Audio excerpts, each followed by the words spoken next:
Welcome to a special signing day edition of MGoRadio. It is signing day, so I thought we would talk about the recruiting class, and to help us do that, we have Steve Lorenz with us. How you doing, Steve? Good, guys. Good to be back on with you. All right, so I guess from the top, we have to state that as a recruiting class, this is one of the more disappointing efforts that Michigan's put out in a long time. Currently, 18th on the composite, no top 100 players. They're still in it for Nichols Harbor, so they might be able to change that, but he's waiting until signing day in February. But this is a class that, looks like a typical Michigan class, except it doesn't really have that high end. And as we saw this year, it's kind of nice to have J.J. McCarthy and Donovan Edwards and Will Johnson on your team.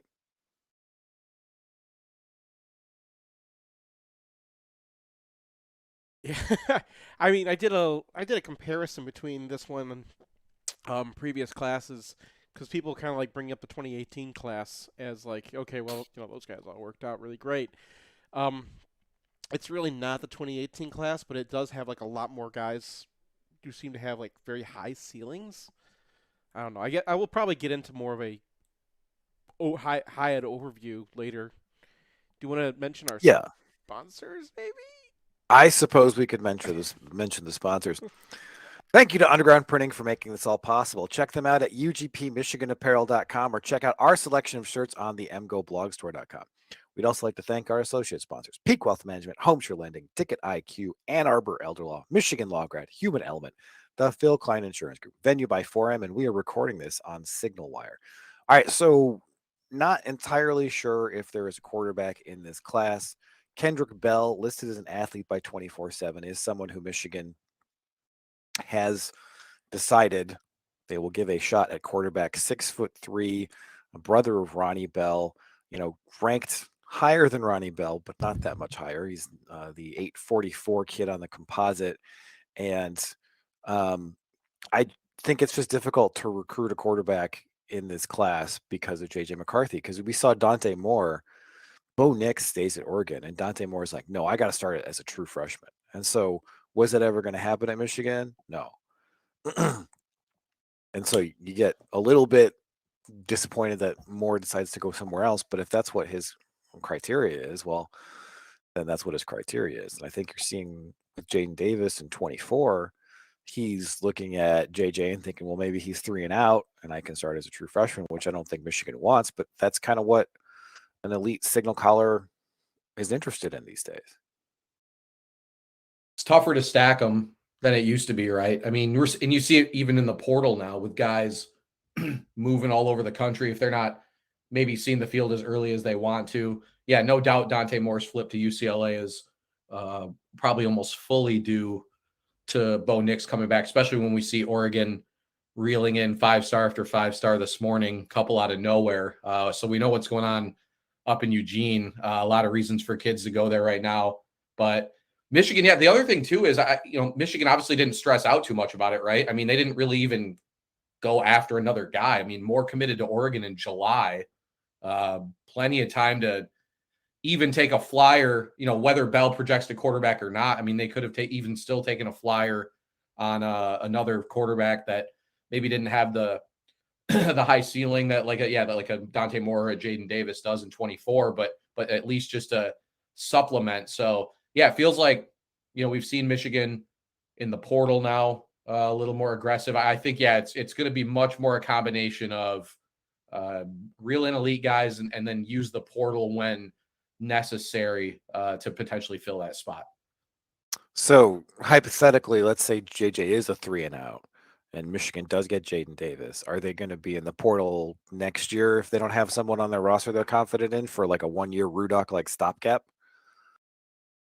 That's, Orgy and Denigal. I mean, what comes about with those two guys, right? I mean, that's what's kind of fascinating to me about it is they signed 2 last cycle and neither guy really gets talked about a lot. I thought it was interesting that Orgy did play this season and played in a few games. So maybe he's the guy with a little bit of a higher ceiling. But yeah, I mean, it's one of those that you guys, I mean, until we actually see either of those guys, especially not just in a game, but like throw the football a little bit, it's going to be hard to kind of know, if they would. But, what we've seen now, and we're seeing it with what they've done in the portal this offseason, if they have an opportunity to improve the roster, they're going to do it. And so, it really will come down to the development of those two guys, in my opinion, versus what Jaden Davis brings, provided, let's say, he commits and signs, and then whatever's out in the portal. Because, like I said, we've seen so many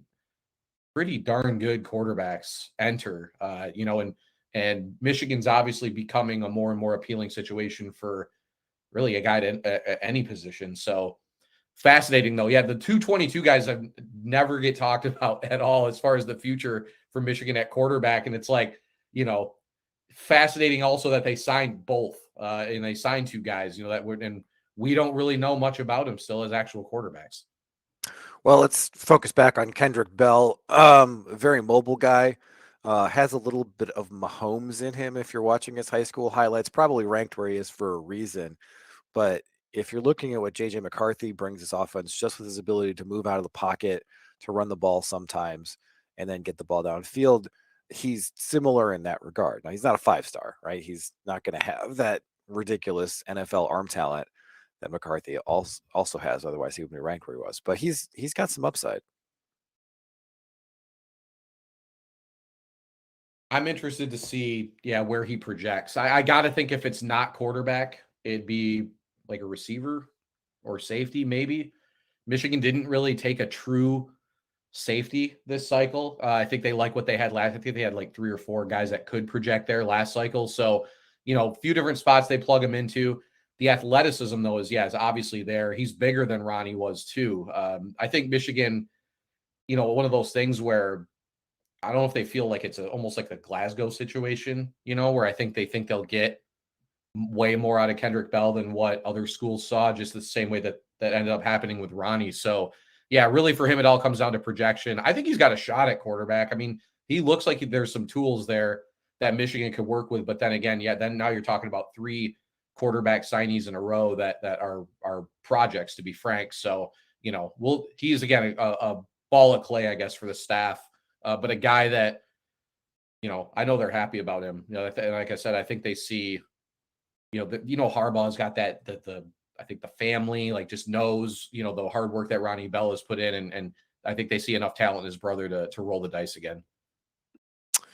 Yeah, moving on to running back Cole Cabana, second-ranked guy in the state of Michigan, 6 foot, currently listed at 180, probably play around 200.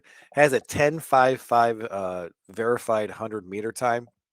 So straight line burner, guy who can come out of the backfield and play in the as a wide receiver, reminiscent of Donovan Edwards. Obviously, there's a gap in his rating, but Donovan Edwards was a top 50 player, and Cole Cabana is inside the top 200. So maybe not Donovan Edwards, but maybe not too far away.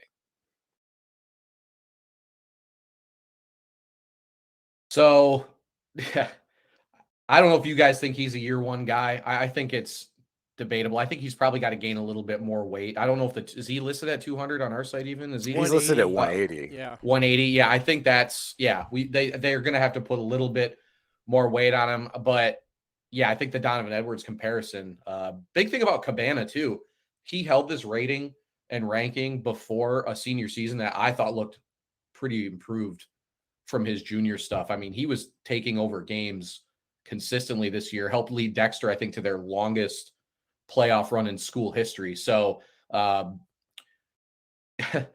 there's been a lot of discussion about Mike Hart and his recruiting ability and et cetera, this cycle, at least on our message board.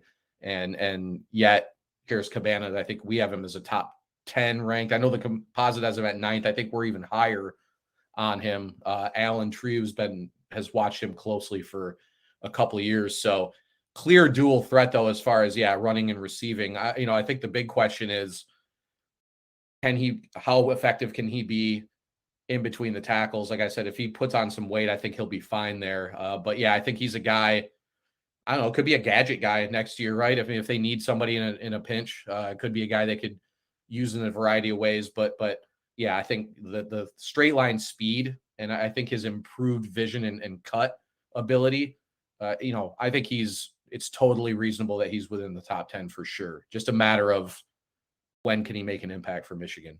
One thing we saw at Dexter this year, he threw a couple blocks. I know he's not a big guy, but he's he's got that willingness at least, which project that down the line. They're going to need somebody who's going to be able to pick up a block in the backfield, or even lead block for JJ down in the red zone. And again, not really big, so he's just kind of probably going to bounce off college players. But that willingness sometimes just isn't there with some running backs, and I kind of think Cabana might be a dude once he bulks up.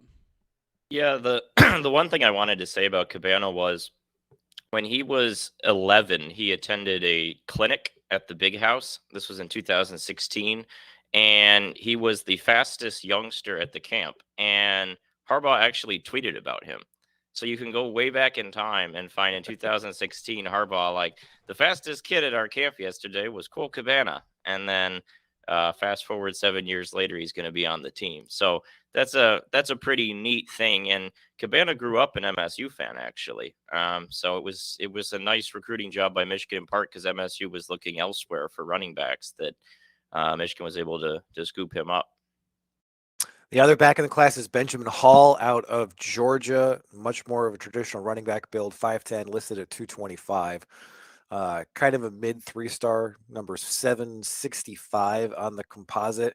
And he's got some wiggle. He's not just a straight ahead bruiser. He doesn't really have like the kind of athleticism that you would see him pop into the top 100, but he's low to the ground. He breaks tackles. He's a guy who, I think, if you're going back in Michigan history, like Hart's a potential comparable. Obviously he's not going to be Mike Hart, but sort of in that vein of back. And then maybe he's got a nice jump cut, maybe fits Toussaint. He looks like pretty solid on film. Michigan would be thrilled if they got a Fitz Toussaint or obviously, well, yeah, Mike Hart, like you said. I don't think that's but just in terms of like right, style. Absolutely. You can't project. We can't project a Mike Hart, but the style, I can see that. Yeah, he's one that there's been a subject of debate with him. His high school running back room is loaded. I want to say he has a younger teammate committed to Clemson. I think there's another guy on their roster that has gotten some scholarship offers as well. So there were a few games where he didn't make much of an impact this season, and that led to some questions. It feels to me like a lot like what people were saying about CJ Stokes at the end of last cycle. I think there were a lot of people wondering if Stokes had the speed or just the actual like flat out ability, especially when he was from Columbia, South Carolina, and South Carolina really didn't make a late push for him or really pushed super, super hard throughout his recruitment. So with Hall, who will enroll early, I think at 225, clearly he's a guy they look at as somebody that can move the pile. I mean, I think that's what they're looking for and hoping for.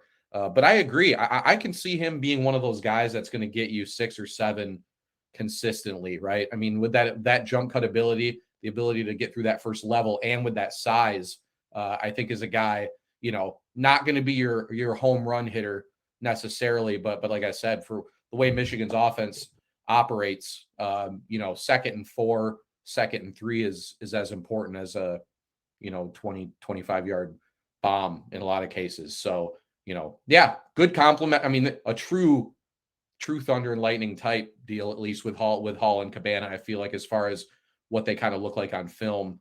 And both are enrolling early, so might know by the spring if either one of them is a guy that's going to see the ball next year. Moving on to wide receiver, Michigan just picked up a commitment from Carmelo English, 5'11", 175, the number 180 kid in the prospect composite. Kid who was committed to Auburn but decommitted after Auburn did its Auburn stuff. Got some interest from Alabama, had offers and visited Florida State and Florida. So a top 200 kid out of Alabama. That's not very common for Michigan. Looks like he'll be more of a slot type. And I guess the question about him is, we've seen what slot types are doing in Michigan's offense right now, which is not a whole heck of a lot. Does he have the ability to play outside? And does he have the ability to be sort of that Donovan Edwards type where he can go into the backfield and come out of it. I would say don't look at his height. I mean, because he's way more Jeremy Gallon than AJ Henning. Like he actually has like a lot of clips of him like going up and winning jump balls, and he's other than being 5'10", he's basically an outside receiver. I don't think they would take a guy unless they're very adamant about guys that can play both inside and outside. So yeah, with Seth, as far as, he possesses the athleticism, I believe, to do both. It was crazy to think. I don't know if you guys listened to his commitment this morning, but he actually was going to give up football after 10th grade and had a coach convince him to stay the course. It's like, you owe a lot to that dude after today, man. Like, pretty cool story for him. But yeah, it's always felt like Michigan's more aggressive in Alabama. They were early, but he's only the second kid to sign along with Deuce Spurlock last cycle since Nico Collins signed in 2017. So, in Phoenix City Central has pumped out a lot of really good receivers. I know Justin Ross for Clemson was one that had a really good college career. And there've been a few other guys I feel like in the last 2 cycles or so that have signed with big time schools. I can't remember their names, but yeah, there's a pedigree there at the receiver position, which, can't hurt. So yeah, nice win though. Really nice win for them over Kentucky, and Auburn pushed a little bit at the end. I don't necessarily know if he was a take for Alabama, but they were recruiting him at least within the last 3 or 4 weeks or so. Samaj Morgan out of West Bloomfield, high 3-star inside the top 500 on the composite. Another slot type. So 5'10", 175, maybe a guy who is able to take that Henning role and take it somewhere else. Maybe a guy you would look at as a defensive back at some point down the road. Obviously knows Ron Bellamy very well. So Ron Bellamy is going to be a big believer in his talents.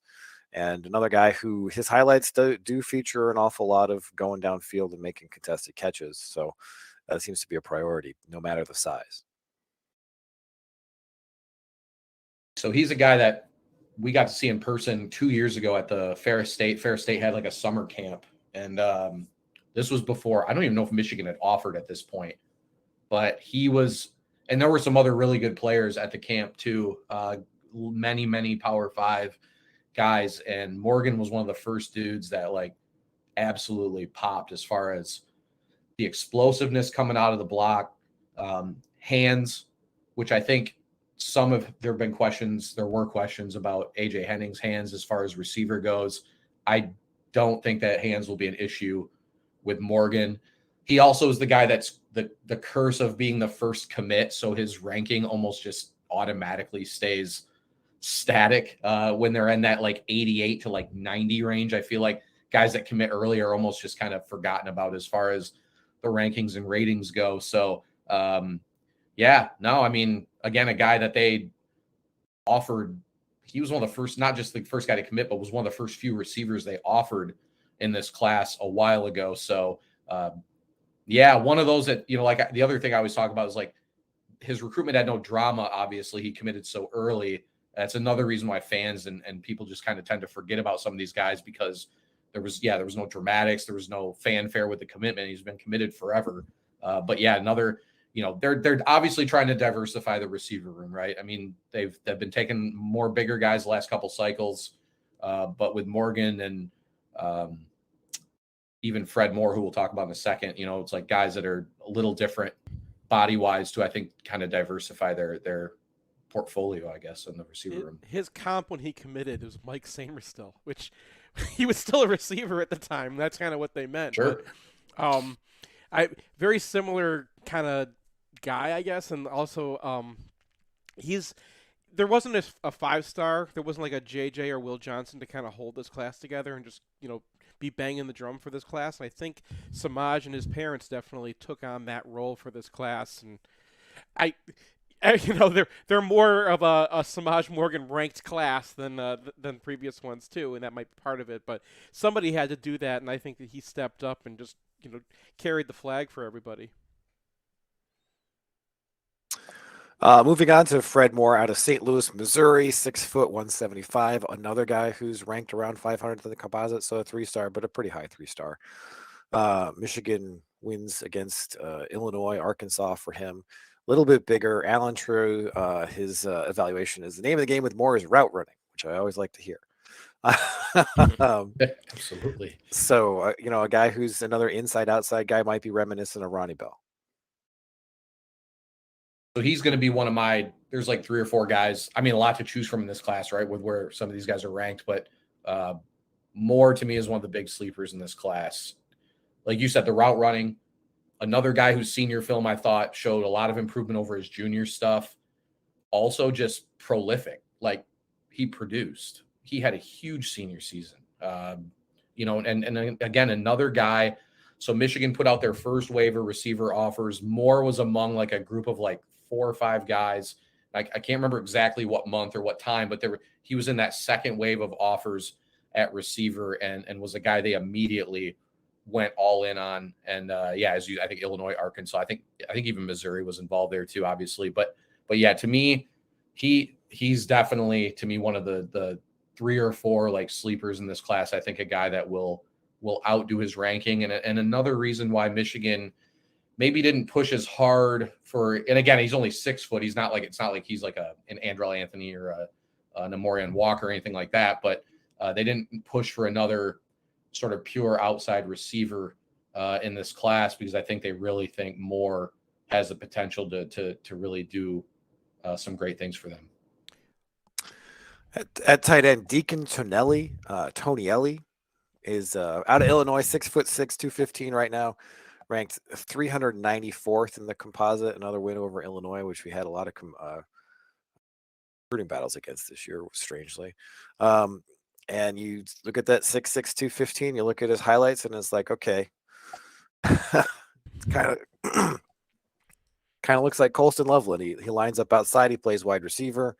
He doesn't quite look as explosive as Colston Loveland, but that's the kind of thing I think you're going to hope to get out of him long term. Yeah, I agree. This one's one. Yeah, this was another very Michigan just seems to really love kids that have really quiet recruitments. We were back and forth whether or not Michigan was high on him. Things were quiet there for a while, but this is a guy that Grant Newsome really seemed to hone in on after he took the tight end position. And definitely got to put on some weight, right? Because he is more of a split type guy right now. But another guy I feel like they definitely like him more as a primary receiver type. But like I said, it's really going to depend on how much weight they put on him. And I know one thing about him that they really liked is, he's only 215, but and I don't remember how much the film actually showed with him blocking, but it has been very vocal and adamant to the staff about being excited to learn how to become an elite blocker at the tight end position, which, sometimes normally you got guys like when Mark Andrews was being recruited, he was eliminating schools that were recruiting him at tight end. He wanted to be a wide receiver. It's like 6'6", 215. You might think guy like that thinking something similar, but has really, it seems to embrace what Michigan wants to do at the tight end position. And a guy, small town out of Illinois, and another guy whose ranking just kind of stayed static throughout after he committed, I don't think he's a year 1 guy, but I don't really know if they need a year 1 guy with Barner now. So, good pickup. I mean, his video is all him playing wide receiver. So Loveland actually, that's what I thought. Yep. Moved down to tight end as a senior, and Tonielli is a year away from that. So yeah, it's definitely a guy to kind of stash away and see what you got. But if there's anyone who's earned the benefit of the doubt when it comes to tight end offers where you're moving a guy to tight end, it's Jim Harbaugh. Zach Marshall is the other tight end in the class, a little bit more of an inline guy, 6'4", 220 right now, ranked in that high 3-star range around 500, where so many of the kids in this class are. And a guy who is ranked as an athlete, so maybe has some opportunity to play edge or linebacker, probably edge. But a guy who, like a lot of other guys in this class, flew under the rating. Usually you get like some scouting on these guys and stuff when they're in this range, but not for Zach Marshall.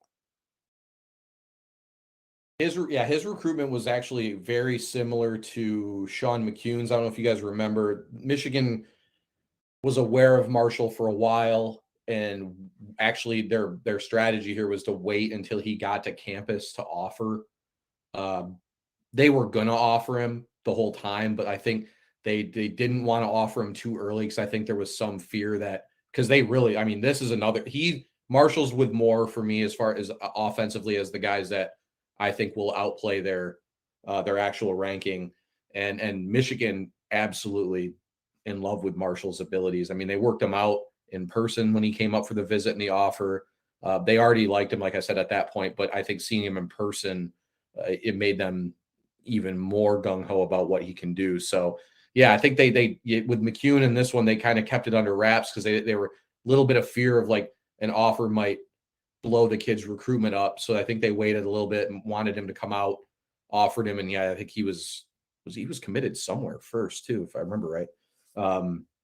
Committed to Michigan shortly after. Either that or he was favoring somebody else. But either way, yeah, that Marshall's one had I want to say his spark score was really good, which, you know, whatever. But at tight end, that can sometimes be a good indicator, and has experience playing with an elite quarterback. His teammates, 5-star Julian Sayin, who is signed with Alabama today, I assume. And, you know, so yeah, guy knows how to do, more of a dual threat at the tight end spot. Just 3 offensive linemen in this class, all of them ranked in a narrow band from number 349 to number 269. Evan Link, 6'6", 290 out of DC, is the tackle in the class. I suppose he's an offensive lineman, and we'll just have to find out in 3 years. So another very, very quiet kid at a very quiet recruitment. I think Michigan, basically, I think it was Penn State is who they beat in this one. If the coaches were picking a sleeper, I know he's a 4-star already, but if the coaches were picking a guy that they would say is ranked higher or should be ranked higher than what he is, I kind of think Link might be that guy. We only have him at an 88. The composite is pushing his overall grade up quite a bit. A 91 on 3, I compared to think, 88. listen to the coaches, and everybody else was like, okay, whatever. So I mean, we've had him at 88 for a while, but this was one. He's one of the most important commits Michigan got because they badly needed a true tackle in this class, at least one. And they were kind of, despite the Joe Moore Award and the success, like they were swinging and missing on quite a few guys that they really liked up front. And they were able to get Link, and I think that alleviated a lot of their concern about this cycle as far as offensive tackle goes. So, yeah, I think he's got tons of potential. And yeah, like I said, to me, one of the most important and one that I think the coaches would say is like, I think they look at him as like a top 150, like top 100 level player. You mentioned with Marshall, and I think the same thing was true with Link, that when Michigan got him on campus, they like to take their measurements, right? And then yes, some guys, after Michigan gets a guy up there and they take their measurements, all of a sudden Michigan is just like pouring out the love for that guy. And Marshall was one and Link was another where like when they finally saw how long he was, they're like, okay, now we really think this guy can turn into something. So I think that's where that came from. Absolutely. Yeah. 2 guards, 2 guards in the class, both 6'3", around 300. Nathan Afobe ranked number 349. Amir Herring ranked number 291. And Herring's out of West Bloomfield, so Michigan's very familiar with him. Afobe's out of Cumming, Georgia. So definitely more farther afield there. I mean, these guys are ranked in that 4-star range where it's like they definitely have some promise and Michigan can develop them. But is there really a whole lot else to say about either of them at this juncture? Yeah, not a ton. I mean, Herring's a guy like who every time we've seen him in person has been really, really good. A guy that I know at least a lot of members on our board and even us on the site, like, you know, kind of wondered if his ranking would, just because every time we see him and he's played again, and he's done camps against legit competition, he's looked really, really good. I don't know if it's maybe because they project him if they think if he's going to be a center down the road. Centers don't normally get great rankings. But either way, a guy that to me has just been productive. Afobe, much more of the project, high ceiling kind of guy. Another one where he was there was I don't know how many waves, but when Michigan offers guys at positions, it tends to be, they're the guys that we talk about for the whole first half of the process. Then there's usually a couple more waves throughout after more evals that of guys they really like. Afobe was like in that third wave of guys. And yeah, much like Link was a guy that they really latched onto. And again, he's one that's, I think will take a little bit longer, but could be, I don't know if he's a higher ceiling than Link, but as far as an interior guy, is probably one of the higher ceiling guys on the roster now. It's just a matter of, I think, learning the game and one of those types of deals. Finally on offense, Michigan picks up Adam Samaha from Huron High here in Ann Arbor to be a kicker. And I'm looking up his hello post on MGO blog, and it's kind of like, we don't know, because there's no scouting out there. So that was in January of last year. So we've had this year. So we've had an entire extra year to get some sort of data on him. What do you got? No, I mean, he's good. I finally put in a request this cycle for us to it was ignored, but to change the way we rank special teams guys, because you see 81 and it's like it drags the average down. It just looks bad when the kickers are important. With Samaha, I think they look at him as the heir apparent to a hopefully successful career for Tommy Doman, who should take over next season. And he's one, I think his dad either played for Michigan or went to Michigan, but either way, he's someone they've been aware of. He's one they might have been more aware of than anybody before. And not just because he was in the backyard, but there's a big emphasis with this staff on Jay Harbaugh running point on special teams. They dig a lot deeper with kids than I think people realize. And for Samaha to be right in their backyard, I think was finding a little treasure chest right there. It's like you didn't have to, not that you really have to recruit kickers too hard when there's a scholarship involved, but either way, I know their expectation of him is that he will eventually be the place kicker, which is not great analysis because you would assume that'd be the case. But I just know they you know what I mean? It's a kicker. Yeah, no, it's a kicker. I always like to try to give the special teams guys love though, because they never get any, and so. Well, there was that golden era where I could look up ESPN's evaluation of Cam Cheeseman and find out he had long levers.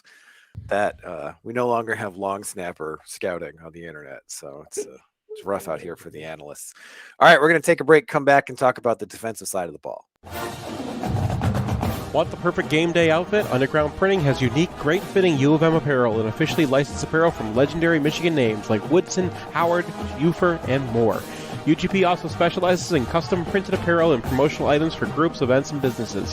Whether you need one shirt as a gift or 1,000 shirts for a charity walk, Underground can customize almost anything for groups large or small. To learn more, visit Underground Printing at one of our 3 convenient locations around Ann Arbor or online at undergroundshirts.com.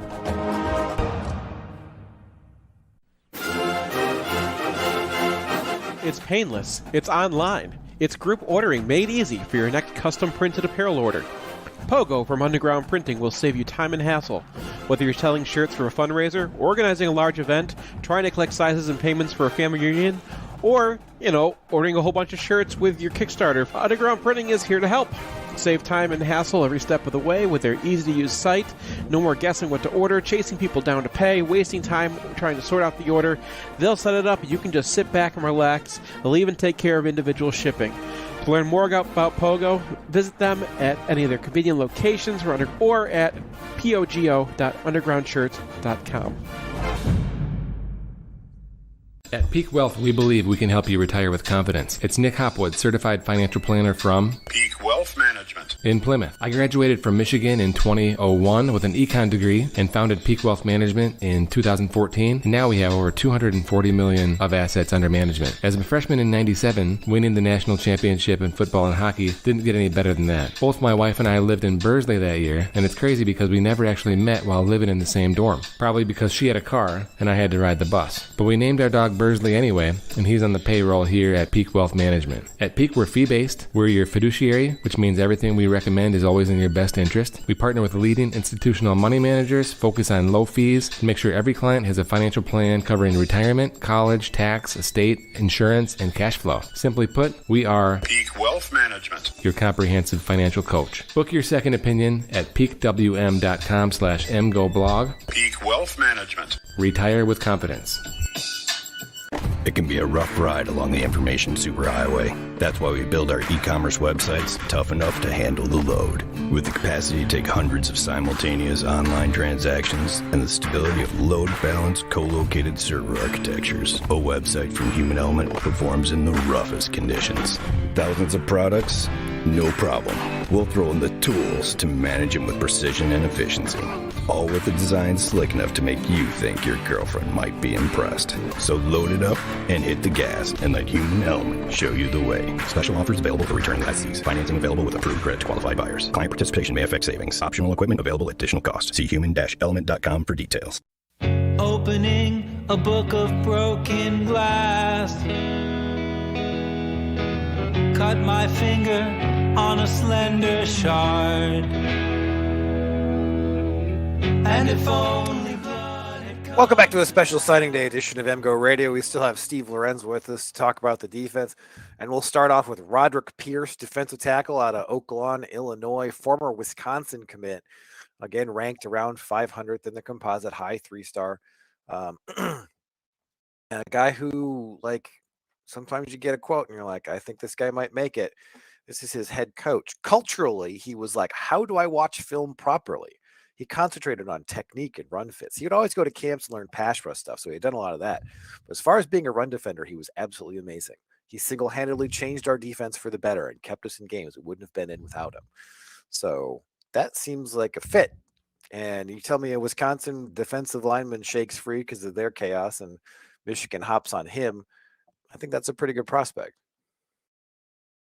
Big time. I think they hope, or I think they're hoping they found another Chris Jenkins. Chris Jenkins obviously had to put on some weight after he signed, but he had the bloodlines that was a no doubter he was going to be able to put on some weight, right? But Pierce, I think, yeah, that run stopping ability is really what drew Michigan there. The other big indicator with him, and this will actually be a much more common theme on the defensive side, we just bumped him from an 85 to an 89. Allen bumped him to an 89. A late bump of that, like that big, is usually, to me, is usually a really good indicator that obviously the arrow's pointing up in our mind, but there's a pretty good track record with guys like that getting a bump that late, that they're going to be productive at some point in their career. So yeah, this was a nice win. Texas came in late. Tried to put a move in. Illinois, once again, yeah, there's like a bunch of guys they've recruited against Illinois. But yeah, Wisconsin also was where he was originally committed. So yeah, this was a really big pickup, I thought, for Michigan, and a guy that'll fit, that run stopping spot that Jenkins currently occupies. Other defensive tackle in the class is Brooks Bahr, also out of Illinois. He's 6'6", 270, so maybe a more unconventional DT build. Ranked in mid 600s. And a guy who, again, kind of committed early and just shut it down. I mean, Iowa offer, Wisconsin offer, a guy with the kind of Midwest offers that if you're not going to get a top 100 defensive lineman, I think you want a guy who kind of looks like this, who's like, oh yeah, he's the pain in the ass on the Wisconsin line, or he's the pain in the ass on the Iowa line 3 years from now. How tall was Matt Godin? Matt Godin was 6'8". No, not Godin. No, that was Pat Massey. Yeah, Pat I was Massey. like, was he that Godin tall? was, That's Godin like I was knew. 6'6", I think. Godin was 6'5", right? 6'6", yeah. So Yeah. I think like a Godin Wormley type deal. Big thing with Bahr is that Elston offered him almost immediately. When he took the job at Michigan last year, Bahr was one of the first guys he offered. He did not offer him at Notre Dame, though, so I thought it was interesting. I don't know if he must have really liked the kid and maybe, got overruled by the coordinator or whatever, but when he got to Michigan, this was one of the first kids he offered. And yeah, Iowa, Wisconsin, really all you need to know as far as, if those staff see something in him, then there's something there. Senior film, good compared to his junior film. But a guy, I think, again, this not a year one type dude. A guy I think will take a little bit more time to develop. But yeah, I think they see him as sort of a malleable piece up front with a projection. Like I said, that's why I asked how Godin is who he reminded me of, but I couldn't remember if he was that tall. But Wormley, Godin, those types of guys. So is he a guy who you might see in that sort of Mike Morris anchor role down the road instead of a defensive tackle? Possibly. Best case scenario, I think, for Michigan, right? I think they'd love to have somebody like that. They can move in a little bit in, but a guy that could play on the outside with that length, obviously. So yeah, that'd be, if you're a Michigan fan, I think you're hoping to see that at some point. At edge, Michigan has two, I think, polar opposite prospects. Eno Etta is the top-ranked kid in the class, just outside the top 100, 6'5", already 260, plays in Texas, relatively close to a finished product. Still needs to, refine a little bit, has gained a lot of weight over the past couple of years and needs to get a little bit more used to being that size, playing at that size. But a guy who has a lot of motor, has a lot of burst up the edge, and is a fairly good bet to be maybe not a starter next year, but maybe a contributor, and then looking towards being a major piece in year two. Yeah, long wingspan. He's a guy that I think has gotten a lot better too. Plays against some pretty solid. I know it's in Texas. I don't know if he's playing like elite. You think Texas, you think of the bigger schools. I don't know if he's playing elite competition, but another guy prolific statistically this season. And yeah, top recruit in the class. So obviously there's something there. Yeah, I mean, I don't know if he's a year one guy either. I don't think they don't really need. I mean, you'll take a year one guy, but I don't know if they really desperately need one. But I think he's probably the one that's closest to making an immediate impact. But I know that 260 number. Last I had checked, I think Michigan was very happy with that number, knowing I think they don't really feel like he lost any of that athleticism that made him kind of a highly ranked guy to begin with, so I think that's one of those things where you're kind of, fist pumping a little bit, thinking like, okay, he put on 40 pounds and he's still a very similar player, I think so. We'll just have to see, but yeah, definitely the guy, ranking obviously is the guy that's a high floor type kid with the potential for much more. The other edge in the class is Aymeric Kumba, who's from France. So Mark Gregor will be very pumped about this, but he's like, he's not even ranked as like, I came to the United States and I went to a high school. And so now I'm like ranked in Florida. He's 24/7's number one recruit in the country of France, which is, he's apparently got a 7'1" wingspan. He has all the athletic traits that you would make for an elite edge. 6'4", 230 right now. A guy who's just outside the top 800. So a guy who is being ranked pretty much exclusively on athletic ability. And sometimes we see these guys work out.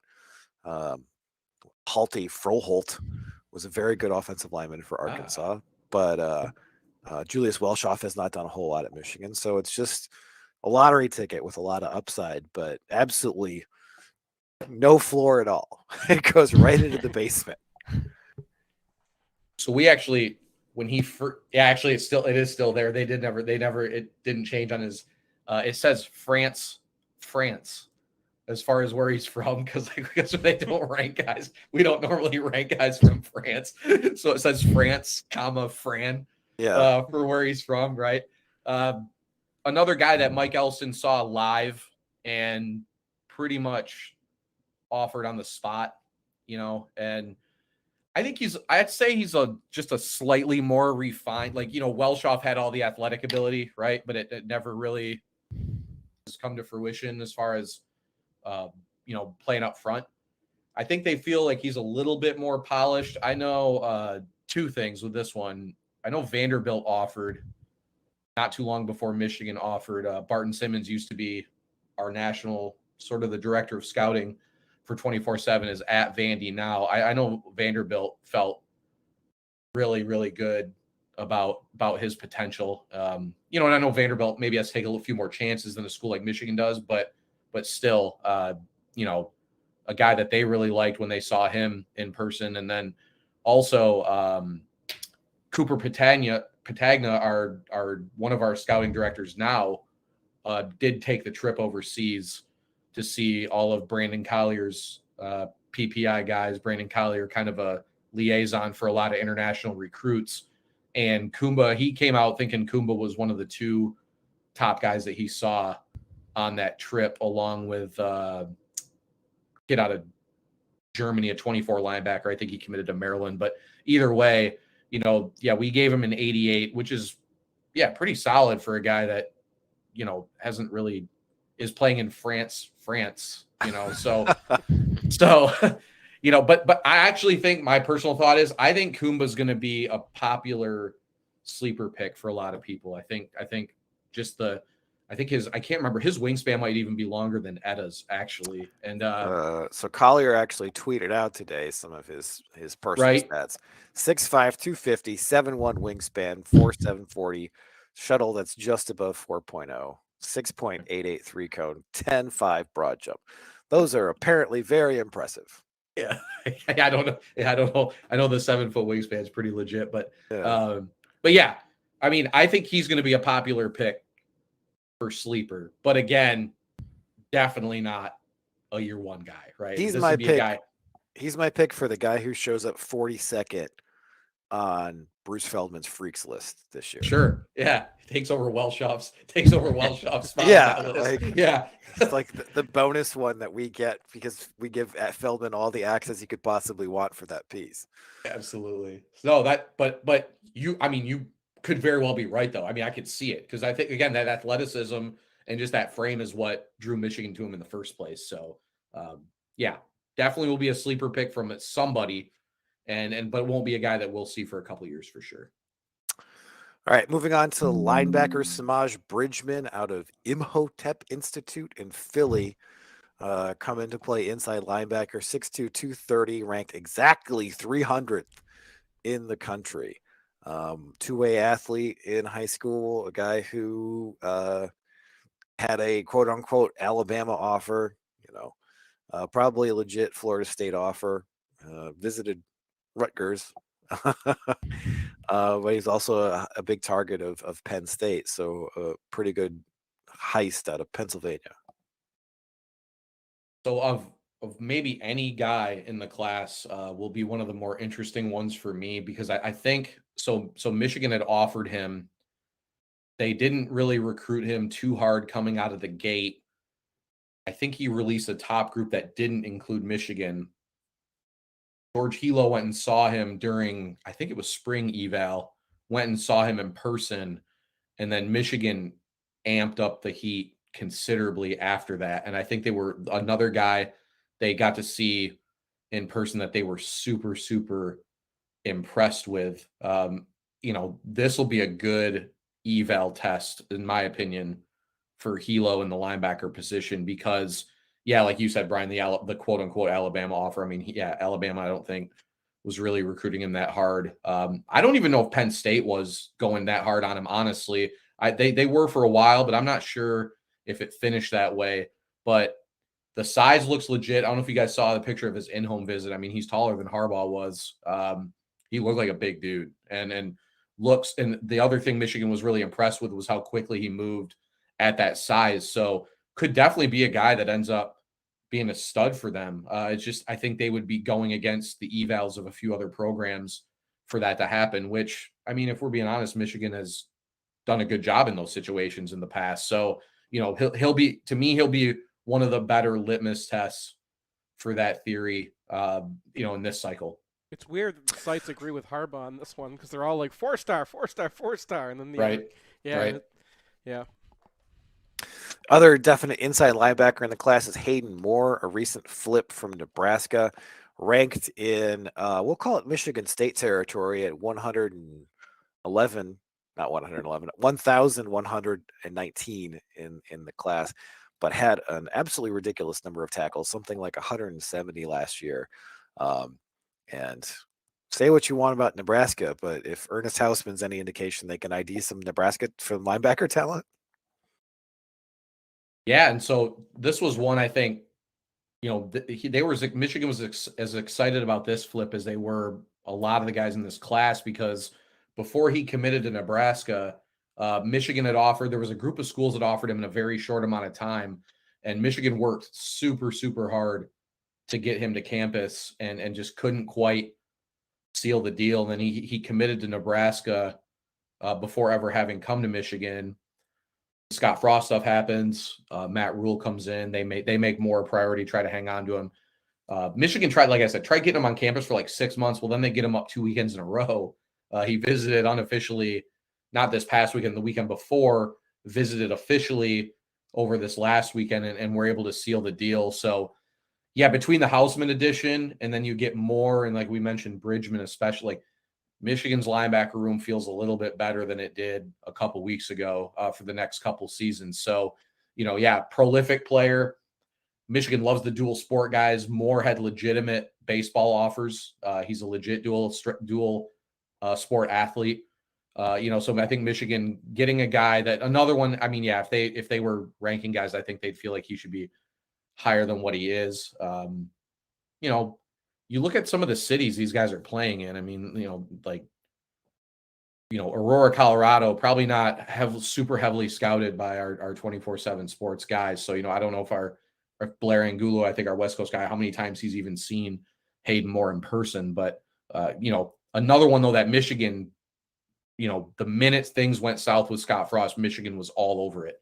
And I don't think they went in necessarily knowing or feeling like they were going to get a flip or anything come out of it. But when they started to get some momentum, then they really, put the pedal to the metal and were able to get it done. And the other school jumping in was Texas A&M. So correct. Yeah. And he liked his visit. Yeah. He liked his visit, the unofficial, to Michigan so much. He was supposed to official to A&M last weekend. Right. And again, I don't know, maybe I'm sure A&M probably signed a few really good linebackers today.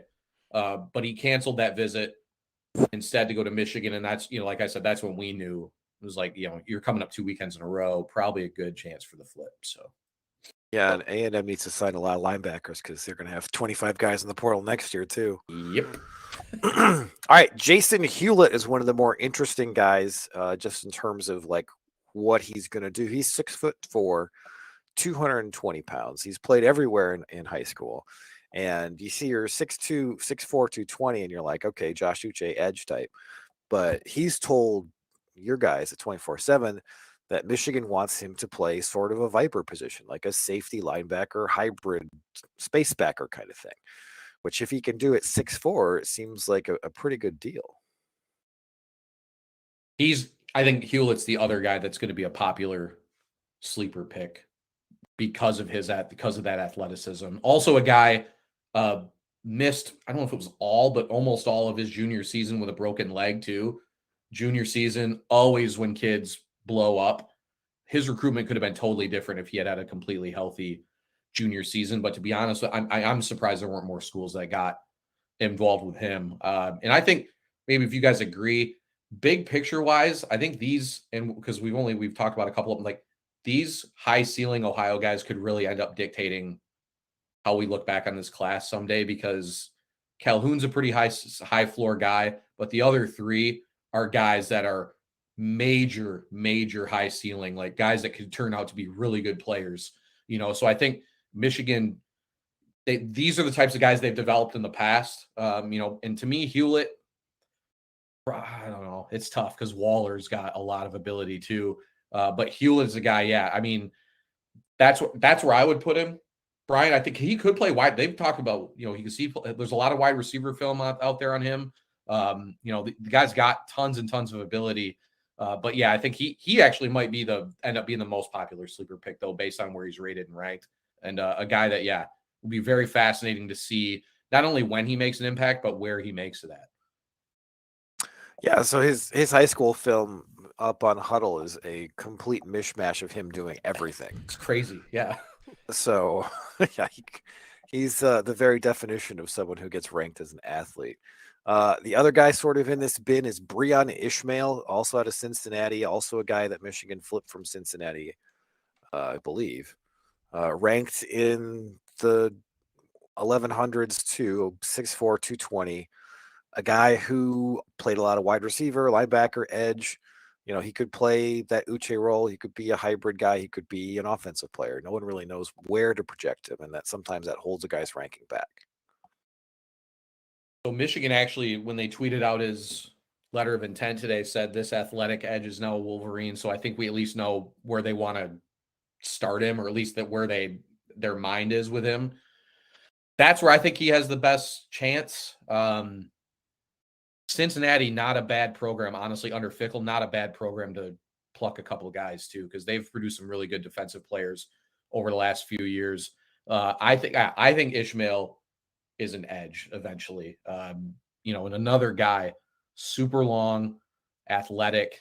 I think he's the type of guy that could really get to the quarterback consistently. It was almost fascinating to see that he and Hewlett are listed at the same 6'4", 220 when they're pretty different players, in my opinion, when you turn them on. So yeah, but Michigan already looks like they like him as an edge. They told us, basically, we were told as a defensive athlete for both of those guys. I think Hewlett maybe more potential, could be a guy offensively too, but I think they both do project defensively. But yeah, to me, another super high ceiling guy. And to me, a guy totally worth going in on trying to pull on campus. All right, in the secondary, another kid out of Cincinnati, Cam Calhoun, 6 foot 170, ranked just inside the top 500 on the 247Sports composite. Another one of those high 3-star types. I should correct myself. They did not flip Ishmael from Cincinnati. Calhoun is the other kid they flipped from Cincinnati. So apologies for that. But a big rangy corner who's got the athletic profile to be, high 3-star. This is one of those position groups where you can find guys like Jamon Green kind of deeper, but even Green was a 4-star. And, it's really just all about, can you turn and run, I think. And he has solid measurables, but not great ones. He's one that's going to have to put on some weight, right? 170, probably not going to cut it at the college level. This was another one I think Michigan was really, so they offered Calhoun and they offered his teammate Jermaine Matthews, who I believe I'm assuming signed today with Ohio State. Matthews much higher ranked. I think Matthews is really good. Like, he deserves to be ranked where he is. I think the two of them are closer than what the ranking suggests, at least as far as potential goes. Kentucky was strong after Calhoun. I think a couple other schools came in as well. But he's one, I think Michigan looks at him as a high floor guy. I think they just need to get the weight on him. Right. So, not quite a 4-star, but I think he's another player. I wouldn't be surprised if he's starting at some point in his career. Link scale, one of the better eyes for talent, I think, on the staff, honestly. So, to go in on, because they actually thought they had a shot with Jermaine Matthews for a minute. Ohio State kind of put an end to that one, but either way, I think Calhoun's a guy I think they look at as a high floor guy once he gets to the physical spot that they need him to get to. Another kid out of Ohio, DeJuan Waller Jr. out of Youngstown, 6'3", 195, ranked in the 1200s. But you've already brought him up on this podcast as a guy with a big ceiling. So I don't like guys who are like 85, 86. I don't ever feel like pick them as sleepers because it's too easy to say that they could outdo their ranking. I think Waller's a guy that many will pick. They like him at corner. That's where we have him listed. I think that's where Michigan that's what they're hoping he becomes a guy. Yeah, I mean, he's another one. He might have the highest ceiling of the three guys that we've talked about. like I said, Calhoun more of a high floor guy in my opinion, but Waller 6'3", 195. You know, if you can get something out of a kid of that size at corner, which like I said, they think they can, you know, you're cooking. And so another guy, Kentucky was pretty much the primary competition there. Kentucky's, well, with Clinkscale there, I don't know what they've done since then, but they've produced some good defensive backs over the years. Another school that you don't mind recruiting guys like this against, and a guy, yeah, like I said, I think these guys will dictate how this cycle, particularly defensively, will be looked back upon. But like Waller, Ishmael, and Hewlett are all three like very, like I said, very similar in just the projectiveness. I don't know if that's even a word, but you know.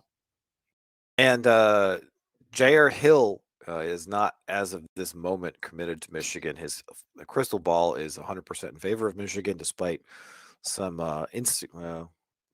Twitter hijinks, I guess.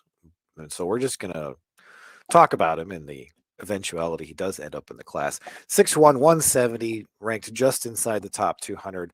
A guy that Michigan went head-to-head against Washington and Illinois to go get. And, Ryan Walters was actually favored to lock him down, but then he takes the Purdue job, opens the door for Michigan. And at this point, if Ryan Walters wants a defensive back, I'm all in. That's all I need to hear. 100%. I mean, you think about what he did with Witherspoon. Who's the guy? Yeah, maybe one of the best players Michigan played against this season, regardless of position. Yeah, I mean, I think Hill gave some thought to Purdue after Walters took that job, right? So, yeah, we talk about Michigan and Illinois recruiting against each other. This was easily the most contentious battle between the two schools because Illinois legitimately, again, this is provided he commits to Michigan, which we're expecting him to do. But, this was the biggest battle between Illinois and Michigan. One thing that, Sam went down and saw him, that one thing he kept pointing out that I think clearly kept Illinois in the race is, you think Illinois, you automatically think Chicago, but Kankakee's a smaller town. And I think there was question about, Ann Arbor versus Champaign as far as maybe being somewhere where the spotlight isn't as bright, a little more of a low key type situation for the athletes, but a place where you could still be developed and produce. So, fascinating recruitment though, because, Michigan did not catch many breaks when you see how good Illinois turned out to be this season, and how good their defense was, how good their defensive backfield was across the board, not just with Witherspoon. I mean, they were really one of the better pass defenses in the country. So, not like this time last year, if you just said we thought Illinois would be the major factor against Michigan for Jyaire Hill, we probably wouldn't have believed you, but, credit to them for putting themselves in the position. But yeah, this was one we labeled as a must win just because Michigan needs corners in this class. It was one of the biggest needs. And Hill was by and large the best guy they were recruiting for a while. I mean, there were some other bigger names they recruited, but I don't think were ever really huge factors for, so Hill gives them a guy. If the football knowledge is there, he could be a year one guy for them. I mean, the athleticism is already there and not in question. I'm worried because he didn't play cornerback in high school. He was playing free safety. And actually, I think Illinois was looking at him there too. So there's a mix at all the schools that looked at him, whether they wanted him at free safety or cornerback. He seems like a guy who could play either one of them. And the thing about that guy is just the vibes. Like he became best friends with Denard Robinson. I think that pretty much says who he is. Yeah. No, he's going to be like, again, I think you're right though, Seth. That's why I said the football knowledge I think is going to be the big question here because he's a guy I think he's like a shoo-in to be on special teams because of his athleticism right off the bat. You know what I mean? One of those guys. So if he figures out the football side of things, then he could be seeing the field next year. Yeah, and that's everybody currently committed in the class. Just briefly, so Michigan will try to get a couple guys in the late signing period. Are they still heavily recruiting Jamel Howard, another Wisconsin defensive line decommit? And how do things look for Nichols Harbor? So yeah, Howard and Harbor, I think, are the two really big names. They're still trying to flip. I don't know if Aaron Gates ended up signing with Florida today. He's supposed to, the corner. That was another one that Michigan today. So Is it? Okay, yeah, that was one Michigan worked really hard on, but I think he's going to stick with Florida. Harbor, Michigan, Maryland, and then South Carolina, actually, kind of the other program that's been consistently mentioned there. I don't know why necessarily. I don't know what the connection is there, but he seems to really vibe with their coaching staff. That's a hard one to handicap right now. I mean, I think for a long time you'd say Michigan, and when you start it like that, you usually felt like it was going to be Michigan for a while, and then but I do think Michigan still has a really good shot there. Really, I don't know, like, where does he project? I think he's a tight end. That's where I would play him if he was willing. Or, I mean, I think he'd be best at edge, but he's talked about playing offense. I think he'd be much more productive at a tight end type, inline tight end type spot than at actual receiver. But, you know, the epitome of a guy you take and figure it out later. And then Jamel Howard, yeah, big time target still. Interesting that he delayed. I don't know if he was always going to delay. I think Wisconsin's actually made some inroads back in that one, but he's your plug in the middle, right? He's not as good as Kenneth Grant was coming out of high school for sure. But that similar role, though, it got a run stopper, a plug in the middle. We've seen how valuable those can be for Michigan up front. And it's really a spot they've made much more as an emphasis than the last defensive staff. So, yeah, those are really the only guys I can think of right now that are legitimate targets still. And you know, question is, if Howard starts leaning towards Wisconsin, do they try to find another guy, or you know, what direction do they go from there? But yeah, a very nice, stress-free signing day for the most part for Michigan, and a very concentrated group to try to finish out with. All right. Thank you for joining us, Steve. We're going to take a break, come back, and Steve will have to go to another radio station, and we will talk about the portal class.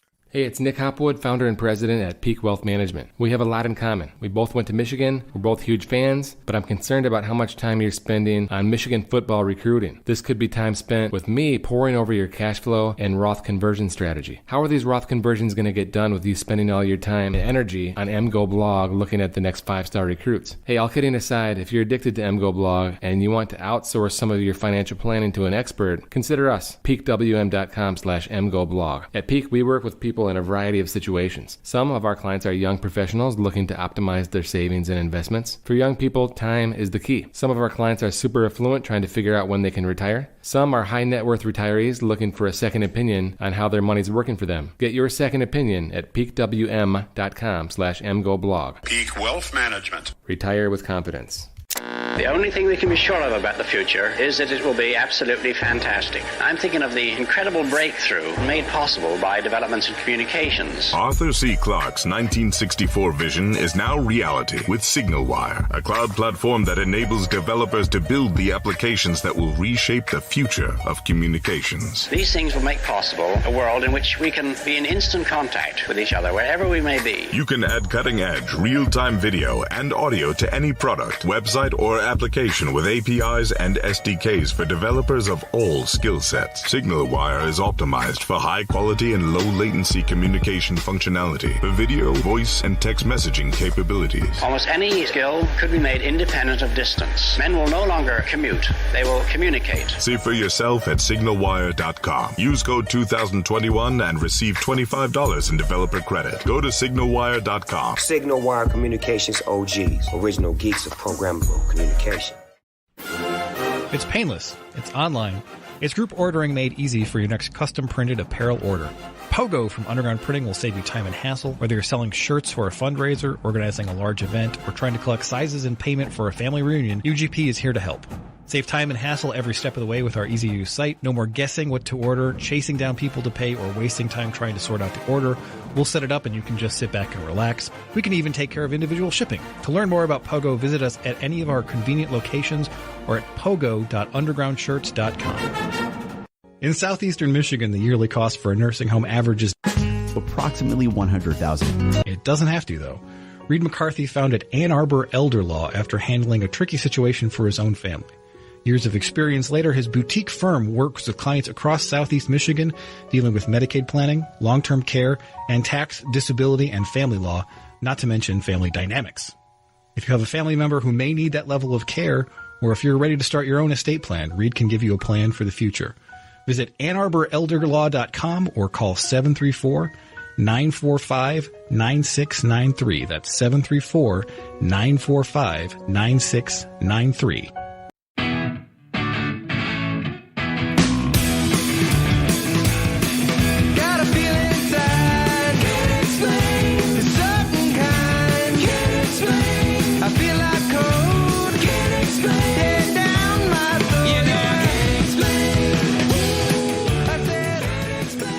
Welcome back to a very special signing day edition of the MGO Blog podcast.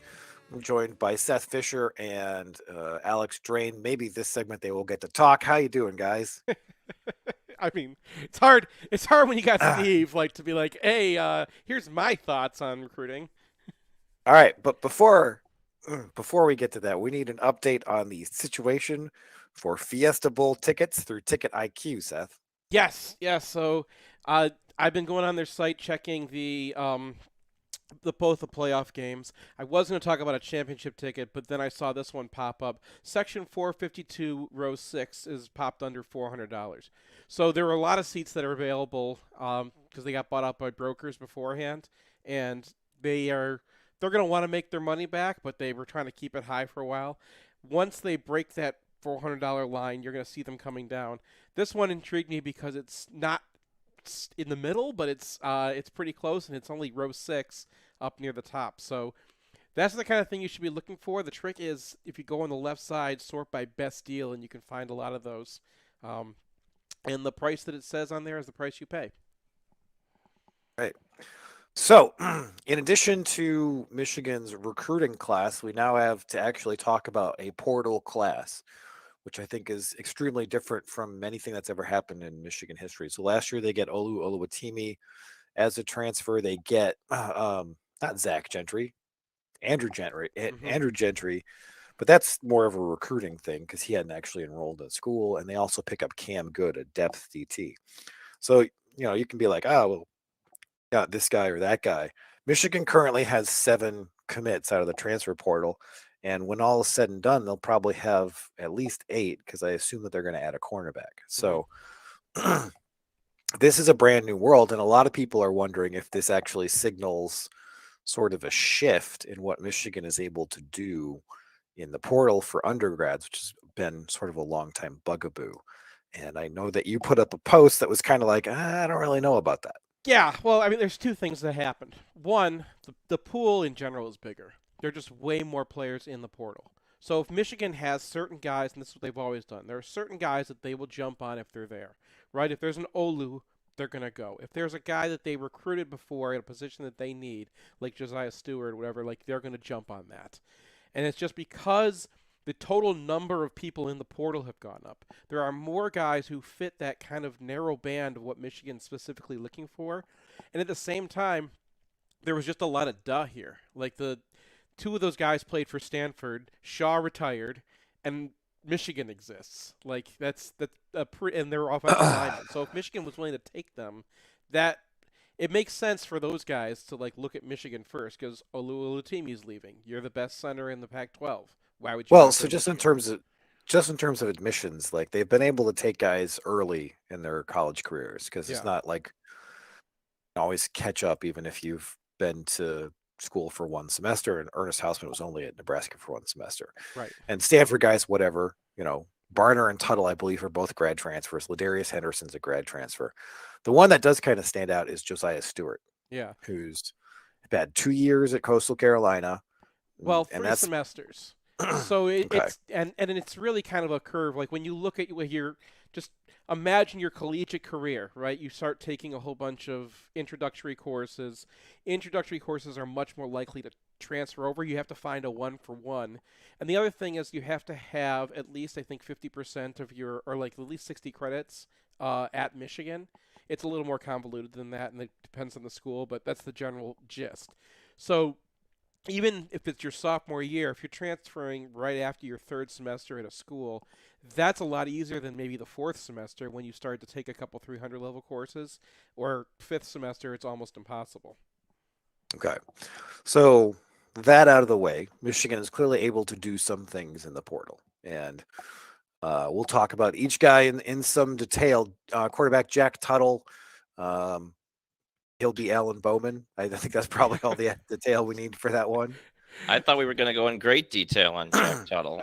Everyone's excited. No, I mean, there's not much to say here. He started at Utah for 1 year. He was pretty highly rated once upon a time, then ended up at Indiana. And then every time he'd get to play at Indiana, he'd get hurt.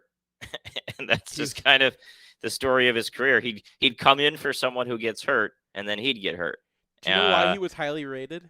He was passing to Chris Olave in high school. They're the same class at the same school. Well, that'll do it. Yeah.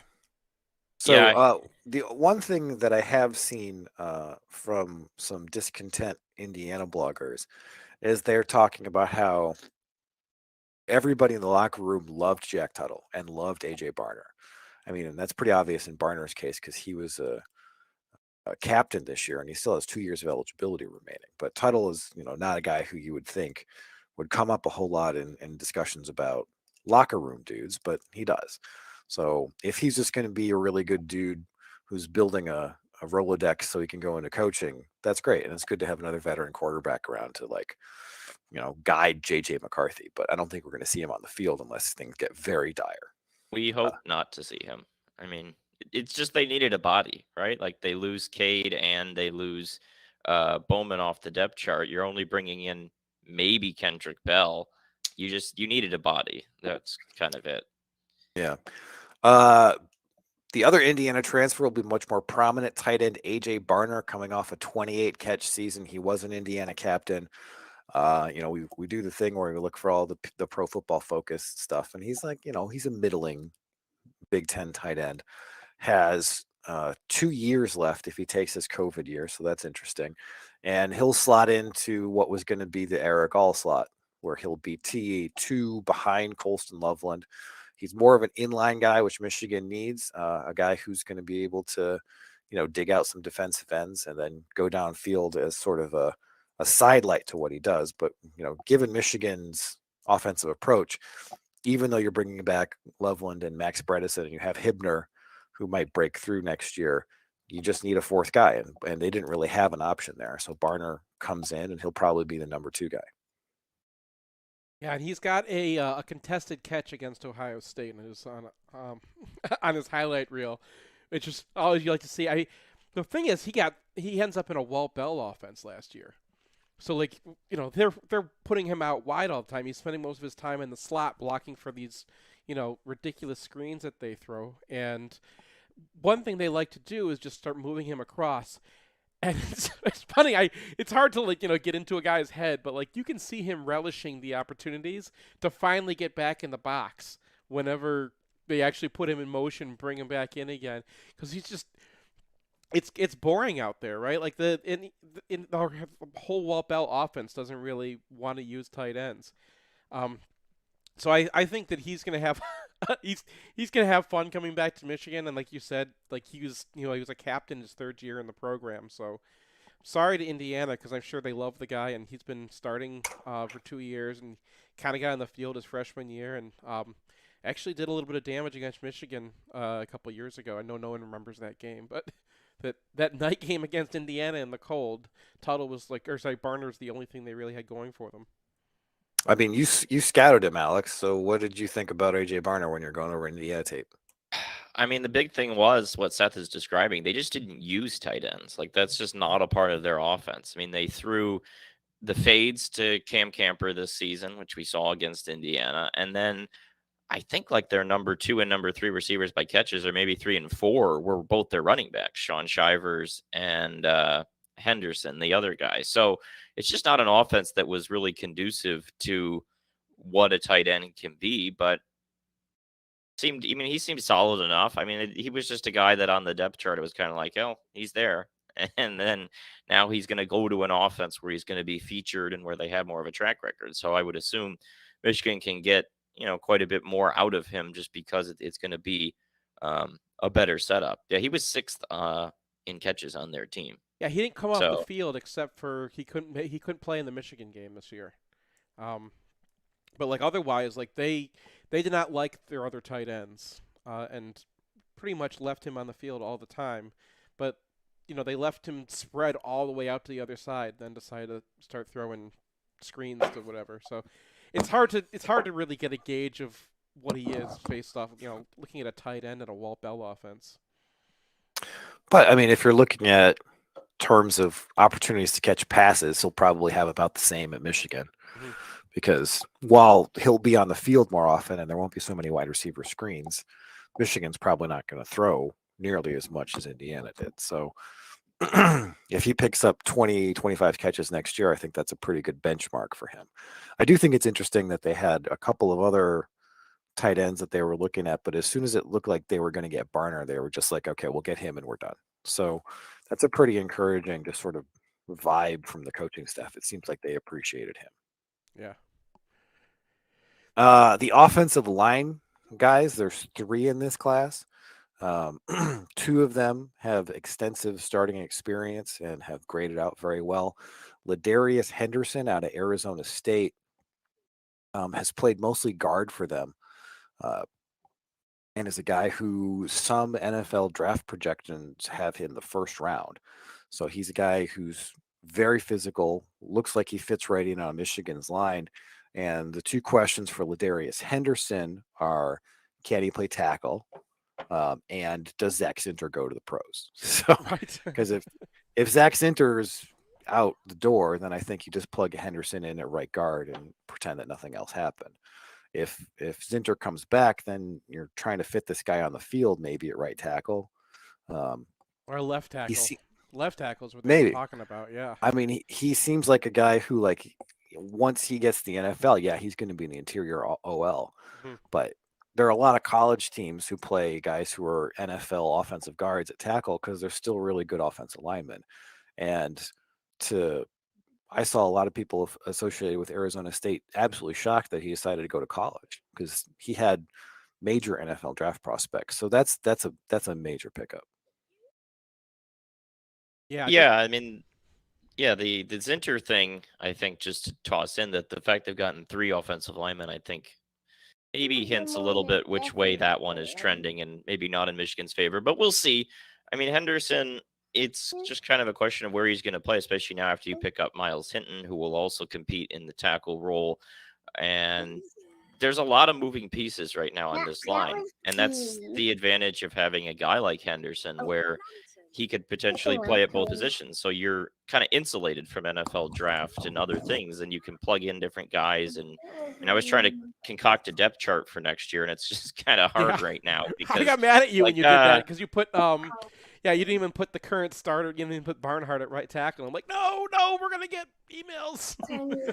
Yeah, I mean, yeah, there's just a lot of pieces right now. I mean, this is the OL depth at the moment, barring transfers and other NFL things, is crazy deep at the moment. Right. I want to point out, like we mentioned earlier in this podcast about like how Michigan trusts their measurements, right? Like the length. Ladarius Henderson has length, so I don't want to just like pigeonhole him at guard. I do know Arizona State fans, and like they don't get to grade their offensive linemen and stuff, so you don't see this very often with fan bases. They were very clear that he was the best player on their team, and not just because he was getting first round hype. Like there are highlights for Darius Henderson at ASU, and their whole program is imploding right now. But it was a particularly rough day when he was going to be leaving because, like Brian said, like they thought he was going to go to the NFL, not another team. I don't know, man. Like this guy, you can even look at him as a center if if Nugent doesn't work out. But like Michigan, when they say he can play left tackle, I don't think they're just saying, Runyon, right? I think that they're saying this guy could be a left tackle because he's got the size, and he's probably going to be one of the best linemen in the country. Well, I got to defend Runyon here because he was an all Big Ten left tackle. I'm just saying. So, and then he got drafted by the NFL, and now he's a guard in the NFL. But you can be a very good offensive tackle in the NCAA ranks and then be an NFL guard. That's not really a problem. Yeah. Anyway, Drake Nugent, the aforementioned center out of Stanford, has started the past 2 years, has I would say good to excellent Pro Football Focus grades, and we all know that we've had kind of a love-hate relationship with those. But in these cases, it's like, well, what else are we gonna like? Who else is even in the field? But anyway, Nugent, I do think that the fact that I think he's given up 2 pressures in the last 800 snaps he's had is a real thing. So he's not as big as Oluwatimi. He's not as powerful. I think he will probably have about the same level of smarts because, Stanford center playing in David Shaw offense. He's coming to Michigan. Nothing is going to be that different. Yeah. And he's also a Stanford center. So I think in terms of the mental side, he'll be well prepared. And the interesting thing about Nugent is he has 2 years left. So if he is not a huge NFL prospect, Michigan might be able to plug him in for the next 2 years. And that's always something that you look forward to, is year 2 from a starting center. Yeah, this is the second time Nugent's been mentioned on this podcast, because I mentioned him mid-season when we were like looking at Stanford falling apart and like, hey, maybe we should grab that guy in the portal when Olu's gone. And the thing about Pro Football Focus's ratings is, like, one of our problems with them is that they don't really know what kind of offense they're looking at. So, like, they'll start grading Michigan and Michigan State the same, even though they're not really crediting Michigan's players for the level of difficulty of their blocks. Well, Stanford runs the same offense that Michigan does. He was making a lot of the same blocks that Olu was expected to make, and graded out exactly the same as Olu. So it's much more of a one-for-one comparison. I don't like to look at the final score, but like when I look at, okay, how are they ranking interior linemen on power offenses, the fact that Nugent stood out, especially in his pass pro, is that tells you something, right? It doesn't necessarily mean he's awesome, but he doesn't suck. And I know Greg Crippen has been coming along forever and took a red shirt this year, but anytime you can get a guy who is a plausible Remington candidate, and he was on the Remington watch list at least the beginning of this year, then you take that. I found the Pro Football Focus stat. It's 993 pass block snaps, 2 quarterback hits allowed. So that's probably real. Yeah. Because, there's probably some instances where Pro Football Focus isn't getting a stunt right or whatever. But for that rate of pass block success, I think that has to be something that you can rely on. The other go ahead. No, this is just a lead into the Miles Hinton conversation, because there was a lot of talk about the PFF grades and stuff. The thing with them, especially having now gone through the year and charting games and comparing the PFF grades, like their OL grades have problems. What I find is that their extremes are still pretty fine, right? That, like, if there's a guy that they're like, this dude is a turnstile, he's a turnstile. Mm-hmm. And if there's a guy where they're like, this dude is awesome, then he's probably awesome. It's the like the 50 to 70-ish range where I feel like a lot of times they're off. And so in Nugent's case, he's racking up in 88, I think was his grade this year, close to Olu. He probably aren't messing that one up. And the same thing is kind of true for Miles Hinton last year, where he's in the 30s to 40s. And generally speaking, when you see that, it's kind of like, ooh. Whereas this year it was better for him. But I think that's the way I would look at the PFF thing.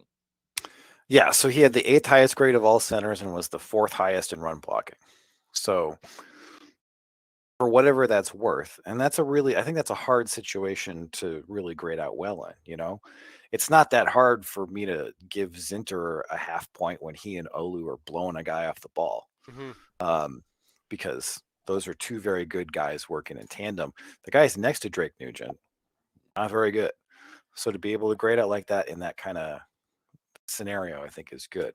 Now, Miles Hinton, as Alex just mentioned, his PFF grades from the 21 season were abominable. And he's spent this year kind of in and out of the lineup. He was clearly not full go for big portions of the season, and his rankings did come up to average-ish. But I don't think we should be looking at this like we look at Nugent and Henderson, where we're just kind of plugging them directly into the starting lineup. Hinton's coming here to compete. He also has 2 years. So I think Michigan has Trente Jones. They have Carson Barnhart.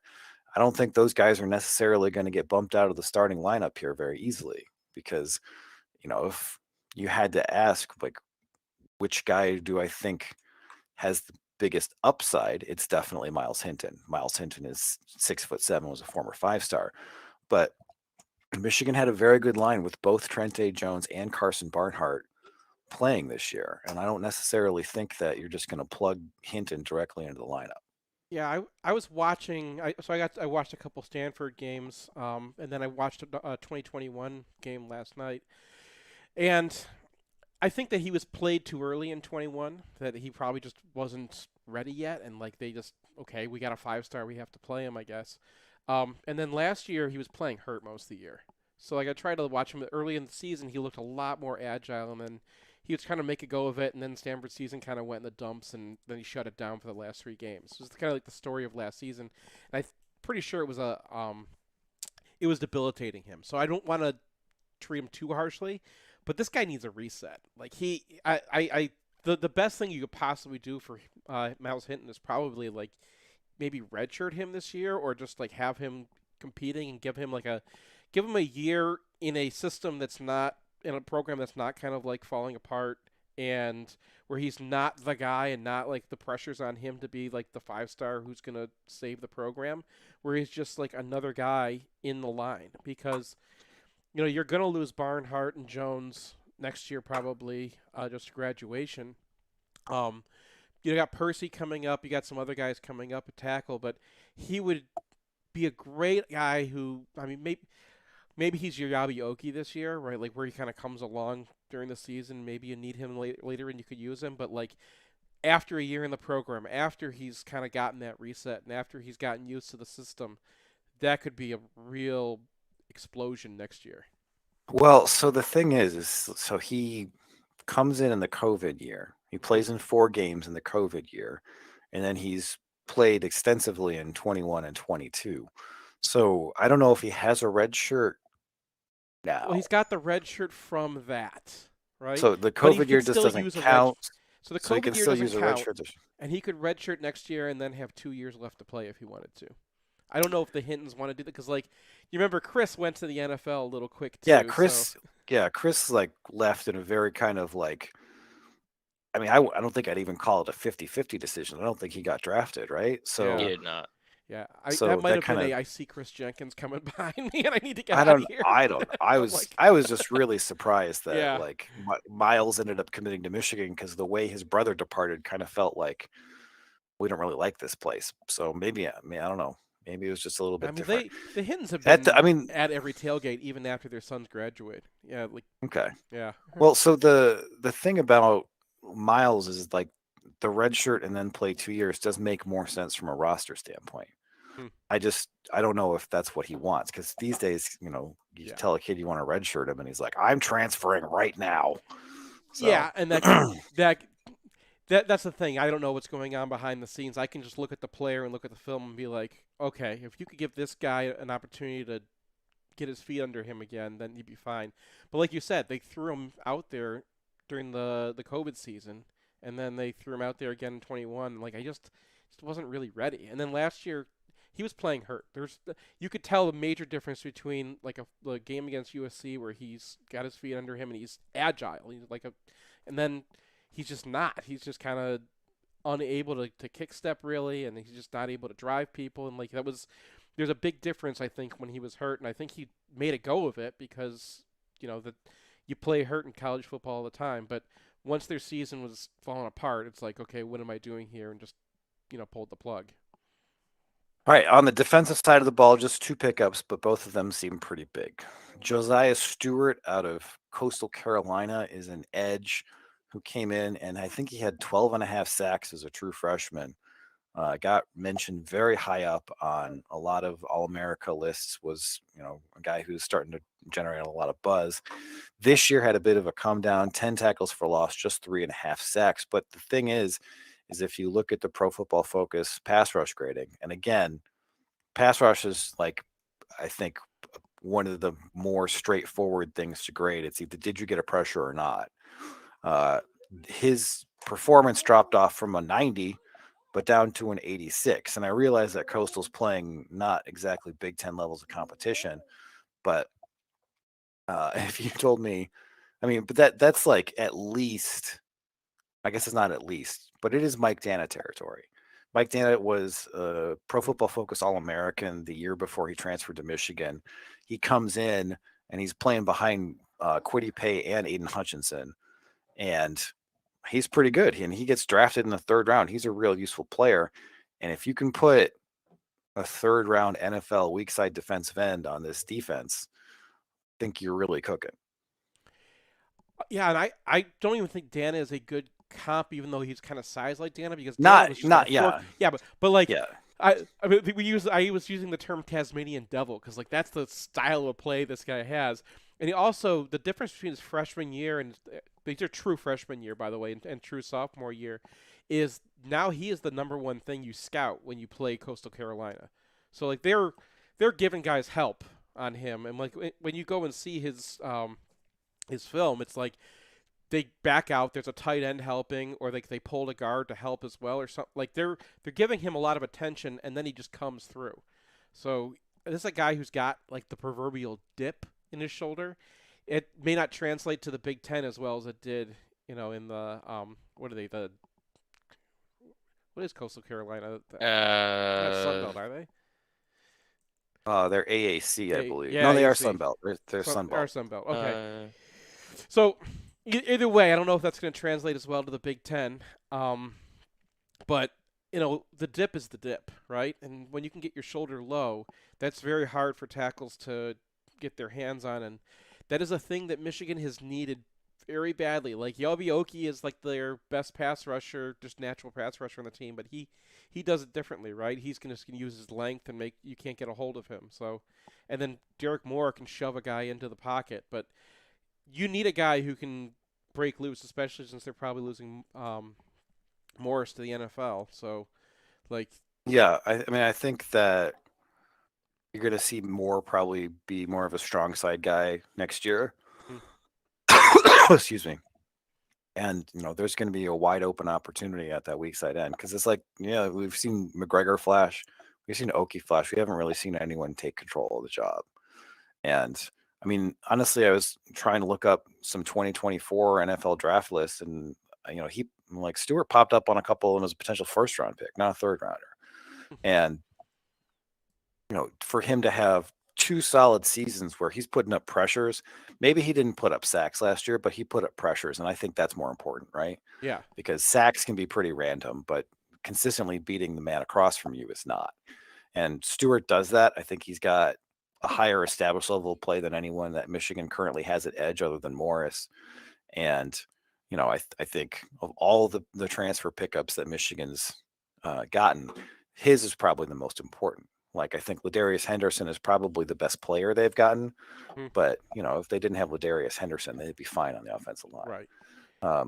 Yeah, they hit a hole at weak side edge this year, and I didn't want to, Jalen Harrell, he's a good player and he does what they ask him to do, but there were times when it was just like we have to change our entire defense based off the fact that we cannot get natural pass rush, especially on 3rd downs. And like the whole way they approached Ohio State this year was, it worked, but it was you don't want to be like, okay, let's get these guys to 3rd and 3 and then see if they're going to pass it. Like you would like to be able to get after them and put some pressure on the quarterback, and they need that badly. So that's a big pickup. That was a big need in the portal to begin with, and to have a guy like Stewart, who they actually looked at as a recruit, available to them was just kind of lucky. The other defensive player is Nebraska linebacker Ernest Hausman, who transferred after a true freshman season where he started 7 games, not because Nebraska wanted him to. Alex documented in his FFFF about how the linebacker play fell off significantly after one of their 2 starters went out, and that was often because Hausman came on the field. But if you look at his Pro Football Focus grades over the course of his 7 starts, he started off terribly. He had like 30s and 40s in his first 2 games. He gets to Michigan. He's actually one of their better rated defensive players. He probably breaks Donovan Edwards' hand on a thumping tackle in the first quarter. And then he goes and plays the Wisconsin game, gets good reviews there. And when Michigan saw this guy was in the portal, they're like, we need him. And that was in a situation where if you get Michael Barrett back, you're too deep at linebackers. Decent. You have Nikai Hill-Green presumably coming back. You have a sophomore version of Jimmy Rolder. You have Deuce Spurlock. That starts to be a depth chart that you're comfortable with.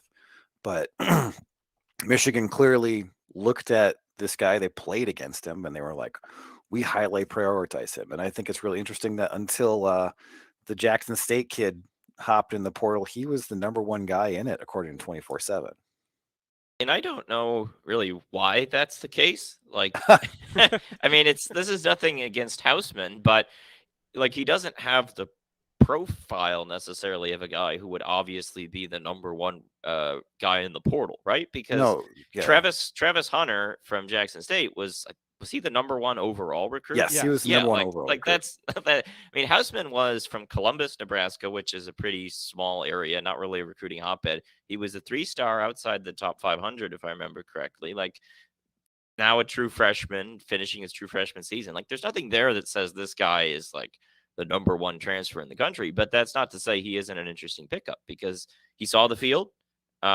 He had some moments. His game against Michigan, this is the interesting thing to me, that was his best game of the season, like by far. And so I think that the Michigan coaches probably saw that and said, hey, this guy can play. The other games were a lot more rocky, but look, when I was scouting Nebraska, I didn't think Houseman was very good, but you can explain that away with true freshman playing a linebacker, right? Like that's all you need to say. That it explains it. Moving on. And he did enough in that little period to think he can get a lot better, right? And like we saw last season with Junior Colson in terms of a guy who just has no idea what's going on. And that's to some degree what Houseman had to battle because he's a true freshman starting at linebacker on a team that fired their defensive coordinator midway through the season, fired their head coach during the season. Like in terms of the degree of difficulty of what was thrown on his plate, it was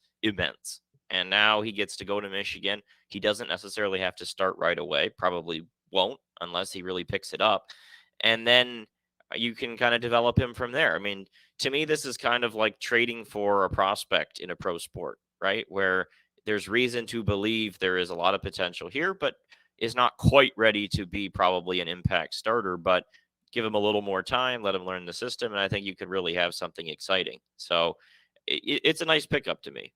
Yeah. I mean, the only thing that makes sense there is that 247 is like accounting for years of eligibility, right? Yeah. Because Ladarius Henderson and Drake Nugent are both in this class, much more established college players, should be ranked ahead of Houseman. Except Ladarius Henderson's going to be a one and done, and Houseman could be around for up to 4 years if Michigan redshirts him. So maybe in that context it makes sense. But yeah, he's also got a lot of speed. Like 247 likes to look at guys like where they're going to go in the NFL, and like they try to match their rankings to like how they that level of recruit. And I mean Houseman, you saw him like run down Corum a couple times in that game too. Like that was there were plays that he made this season which were like, okay, this guy, Junior Colson's pretty good comp. I mean, that tackle on Donovan Edwards, I thought that play was going to get 7 yards, and then I was like, what just happened? Yeah. Because he was getting blocked. He came out of nowhere, and he's like pile drove the dude into the ground. I was like, oh. Yeah. Oh. So that's potential right there. Yeah, and people have asked about whether the transfer portal is a solution to recruiting issues, particularly with this class. And for the most part, I don't really think so. But in Houseman's case, I would say yes, because, that's a guy that you can put a red shirt on and then see what you have later on. I mean, he's much closer to being a recruit than he is to being Olu Oluwatimi, right, in terms of instant dude. So especially at the linebacker position where recruiting's been kind of hit or miss recently. Like they got Colson, but they took a kind of flyer last year on Spurlock. This year you've got, Hayden Moore, who's a little lower rated. Bridgman's higher. Yeah, I like Hayden Moore. But he's going to need a little time. But he's going to need a little bit of time. But like last year, we were pretty kind of low on their linebacker recruiting for a long. They missed on a lot of guys. and then Yeah, they rolled missed ourselves on them guys. Yeah, they missed on some guys last 2 cycles. Obviously, you lose Raylan Wilson as well, Mhm. so they haven't gotten a ton of blue chip linebackers. And in Houseman, maybe you do. So I think that he is the guy here out of all of these that you can kind of say, hey, this might be a little bit of a fix for some recruiting issues in the past few cycles. All right. Speaking of that, we should probably talk about that in more detail. We're going to take a break, come back, and kind of have a 1,000-foot view. If you want to see where our post-game podcast happens, or if you need a spot to land in Ann Arbor, check out 4M, Prentice Partners' beautiful brand-new flagship property at 830 Henry Street in Lower Burns Park and across the bridge from the Big House. Their 11 spacious 6-bedroom, 6-bath suites feature state-of-the-art digital capabilities and are laid out for comfortable, efficient collaboration. You can also rent a 4M unit for shorter stays, say if you want to come to town for a football weekend. I want to add myself that they're also taking over Lucky's. We're really excited about their plans for that space. So if you're by the stadium, swing by 830 Henry or visit Prentice4M.com. This is Matt Demrest, the owner of Homeshore Lending. We're a local mortgage company here to help you purchase with confidence and refinance with ease. People don't get mortgages very often, so it can be confusing. We'll break down every single line item so that it all makes sense. And at the end of the day, if we're not giving you the best deal, we'll tell you to go with the other company. We're here to offer our simple mortgage guidance. This is Seth Fisher from MGoBlog. Over the years, we've sent dozens of readers to use Homeshore Lending, and every review that's come back has been raving. I myself used them to refinance after doing our original loan through our bank. I was amazed how much smoother the process was for our complicated loan. Brian used them, you should use them too. Finding out whether it makes sense or not to refinance or getting pre-approved to buy a new home is easy. Head over to homeshorelending.com. That's HOMESURE lending.com/MGoBlog to find out more. Or call us at 734-531-9950. That's 734-531-9950. I've got two of my favorite people here with me, kind of an annual tradition. Cooper and Colby. Cooper, how old are you? 11. Colby, how about you? 9. Can I get a Go Blue? Go Blue! NMLS number 116135, Equal Housing Lender. Want the perfect game day outfit? Underground Printing has unique, great-fitting U of M apparel and officially licensed apparel from legendary Michigan names like Woodson, Howard, Ufer, and more. UGP also specializes in custom printed apparel and promotional items for groups, events, and businesses. Whether you need one shirt as a gift or 1,000 shirts for a charity walk, Underground can customize almost anything for groups large or small.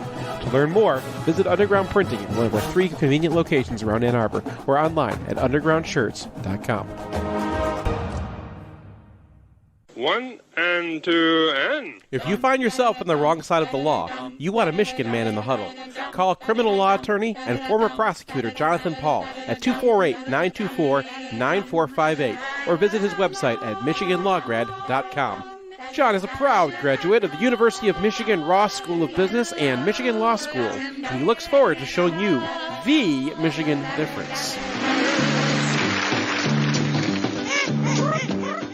Here's a thing people say. Seth, tell me about your insurance. I'm actually glad you asked me about that because I just changed my insurance and I'm really happy I did. Let me guess, you use Phil Klein and Owen Rosen of the Phil Klein Insurance Group. They are MGoBlog readers and they don't advertise during football games. And they've got a 5-star rating on anything you would care to see. Call Owen at 248-682-7445 or visit them online at philkleininsurance.com.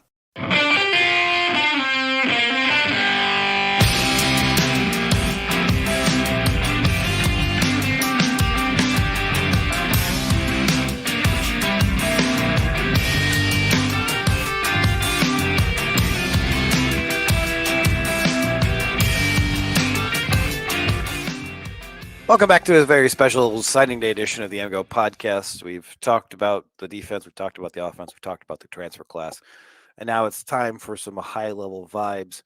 I mean, overall, as a recruiting class, this is a disappointment, and I think you can trace that back to, the chaos and the immediate aftermath of Michigan's victory over Ohio State last year in their playoff appearance, because you had both coordinators leave, you had Harbaugh flirt with the NFL extensively, and that just sort of blunted any sort of momentum you might have gotten from finally breaking through. So, you have a couple of kind of bad luck things, like the in-state class doesn't have a Will Johnson in it, and the quarterback in it is dead set on playing as a true freshman. So it's a situation where had kind of a combination of factors that led to a class that is objectively not where Michigan needs to be. Now, I think the encouraging thing is that if you just flip over to 2024, they've already got 3 guys ranked in the top 300. And they're probably going to get Jaden Davis. They're probably going to get a couple of really rated guys in the state. And then at that point, you're back to the level of recruiting that's gotten to where you are right now. And Michigan elite schools now get the opportunity to backfill bad classes like this. So I think Alex is right that if you look at the transfer portal as helping Michigan repair the sins of this recruiting class, maybe that's not exactly right.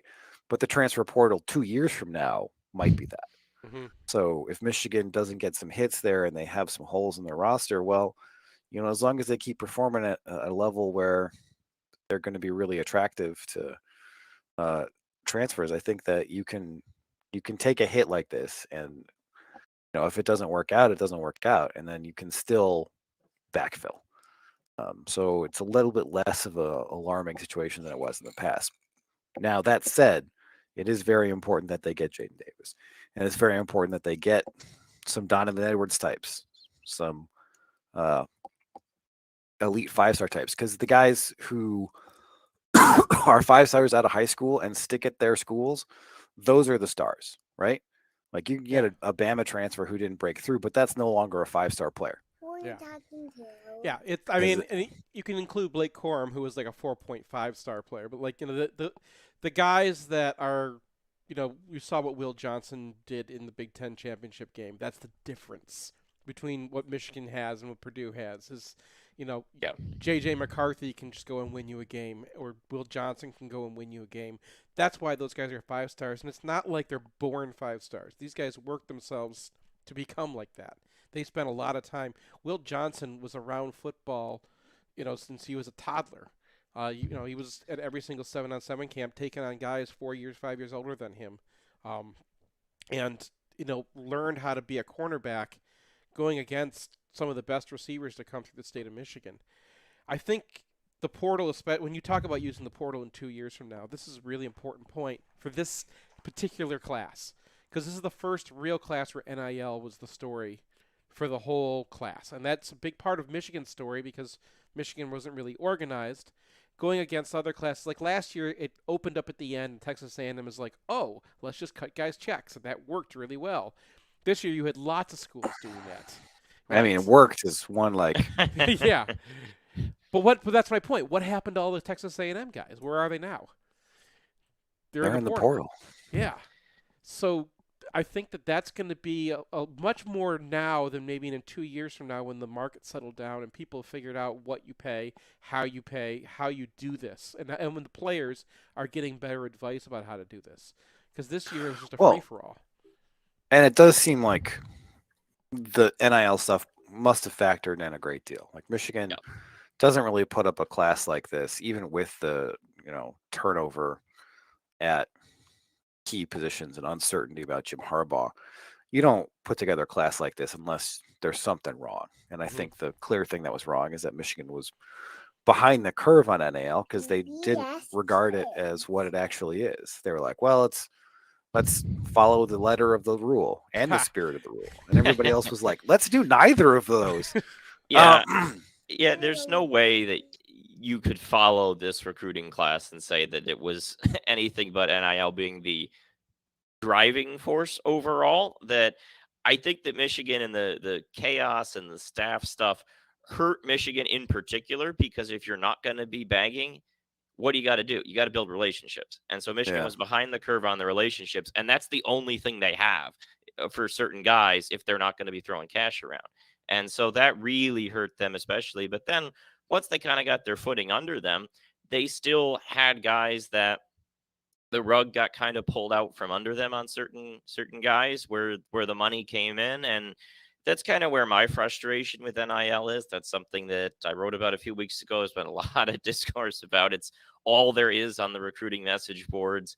It's something they need to get straightened out. There are ways that they can do it that lead them to not be Texas A&M, but also be able to compete a little bit better. I think it's very frustrating that in this cycle in particular, anytime you hear like, oh, Michigan's going after this guy and they're recruiting against Clemson or they're recruiting against Notre Dame or whoever, you just instantly know we're not winning that.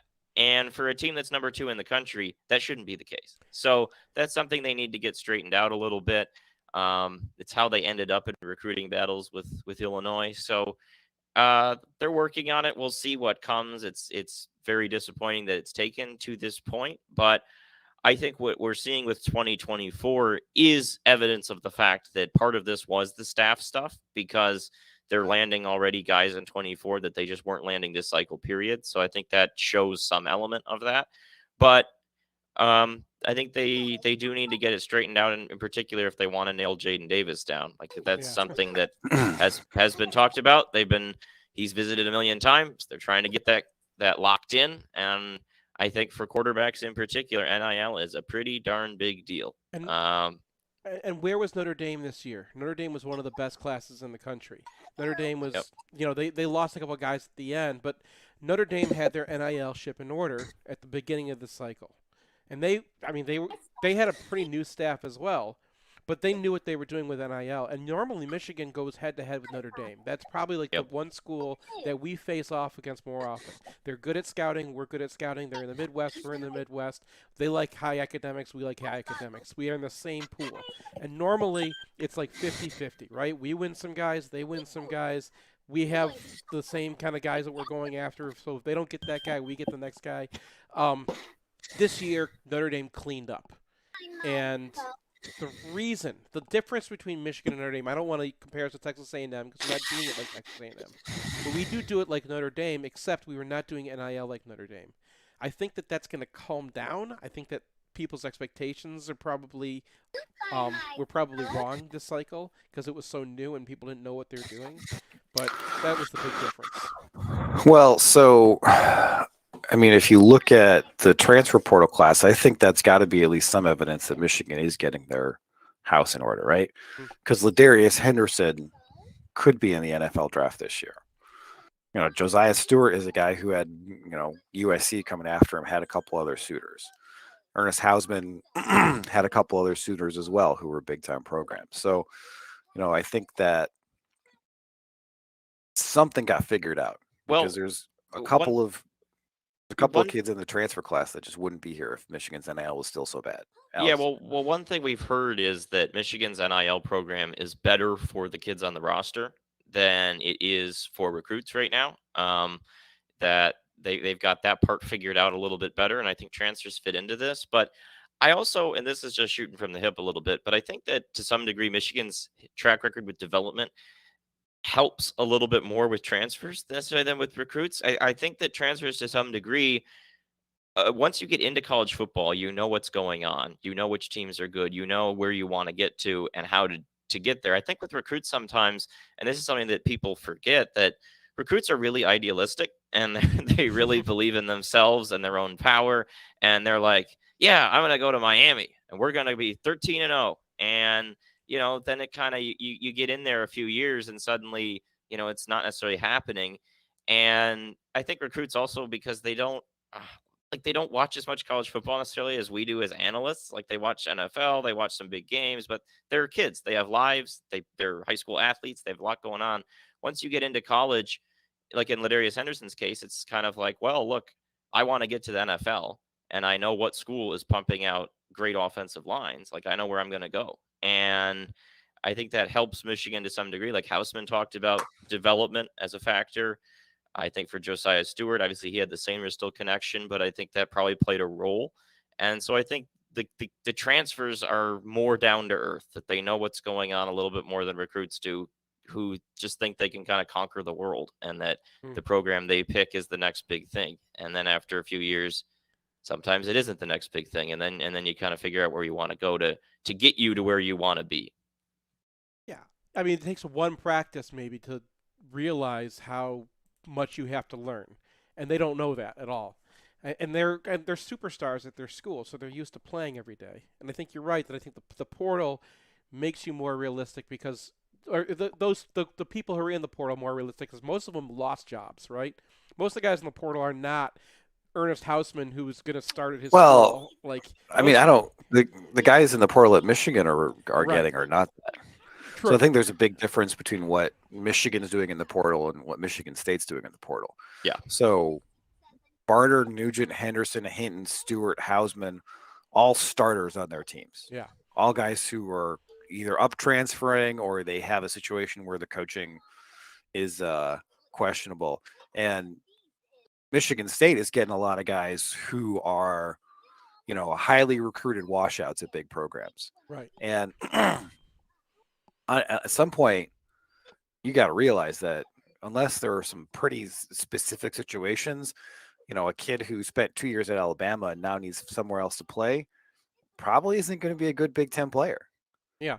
Because even Yeah. Alabama rotates, right? Alabama has a lot of different guys playing, especially on defense. And if you can't break into the rotation at Alabama, if you can't be second string at Alabama, I mean, who's the Quavarius Crouch kid who came in from Tennessee? Yeah. And he was like a linebacker, and Michigan State was like, this guy sucks. And then they just moved him along. I mean, that's what you're going to get. Yeah. Yeah. I think that you can think about the transfer portal again in the pro sports context where the guys Michigan are getting are like signing big time free agents, right? Like that's like signing, whoever the top outfielder is on the market this, MLB off season. Whereas what MSU and some other teams are doing is like claiming a guy off the waiver wire, right? Didn't work out previously. It's like, does anybody want this guy? And like that, it's the similar principle. Like waiver wire guys, occasionally in a pro sport, one of them will hit and they'll make it big, but a lot of them don't. Like a lot of them, team claims them, they play a couple games, then they get put back on waivers because there was a reason they were on waivers in the first place. So it's a different level of sort of thing. And I think building a program out of the portal is a bad idea. We've seen that with a certain departed Nebraska coach, that it just isn't really the great way to do it. But doing what Michigan's doing, where you have a strong team, a strong core, and then you lose a few guys and you're like, hey, we'll just go out and get the top guy on the market to fill this spot. That's pretty cool. And I think that does work pretty well. Yeah. I mean, one of the things I noticed going through when I was putting the article together, I just went through, I created basically a fake portal out of like all the players that have left Michigan. And I was like, where are these guys now? Can you name any of them who would be playing on this team right now? Like Xavier Worthy is like there's some guys we might have picked up at defensive end. I don't know, maybe, but like I still feel bad about Xavier Worthy though. but that's the name. That's the one guy. Like all the Michigans, and these are guys who were Michigan recruits who actually trained at Michigan. These are higher quality than most of the portal. And when people are talking about the portal, they're kind of looking at this. It's just recruiting, right? There's some guys who are going to be able to help you right away, and some guys who aren't. And I don't want a blanket statement Michigan State, because they had Jacoby Windman was a starter for UNLV, and then he moved up and he was a decent player for them. He wasn't great, but he was a decent player for them until he got arrested in Ann Arbor. The portal for Michigan, one of the people who responded to me in the thread actually made a really salient point, because I've been complaining about Michigan's Michigan system. Like, they just please let guys in, right? Let us have a freaking junior. And this guy said to me, like, this maybe actually kind of helps Michigan. Like, it keeps them focused on certain types of players that they can get. Like, we're going to develop you, or we're going to put you in the NFL next year. Yeah, that's not a bad way of putting it. And so here we are, another signing day. It seemed a little bit less important because there's a playoff game in 10 days. But we did it anyway. Yep. We got a TCU preview podcast coming up in a few days, and we'll see you guys then. Yep. Vodka, singing this crazy song.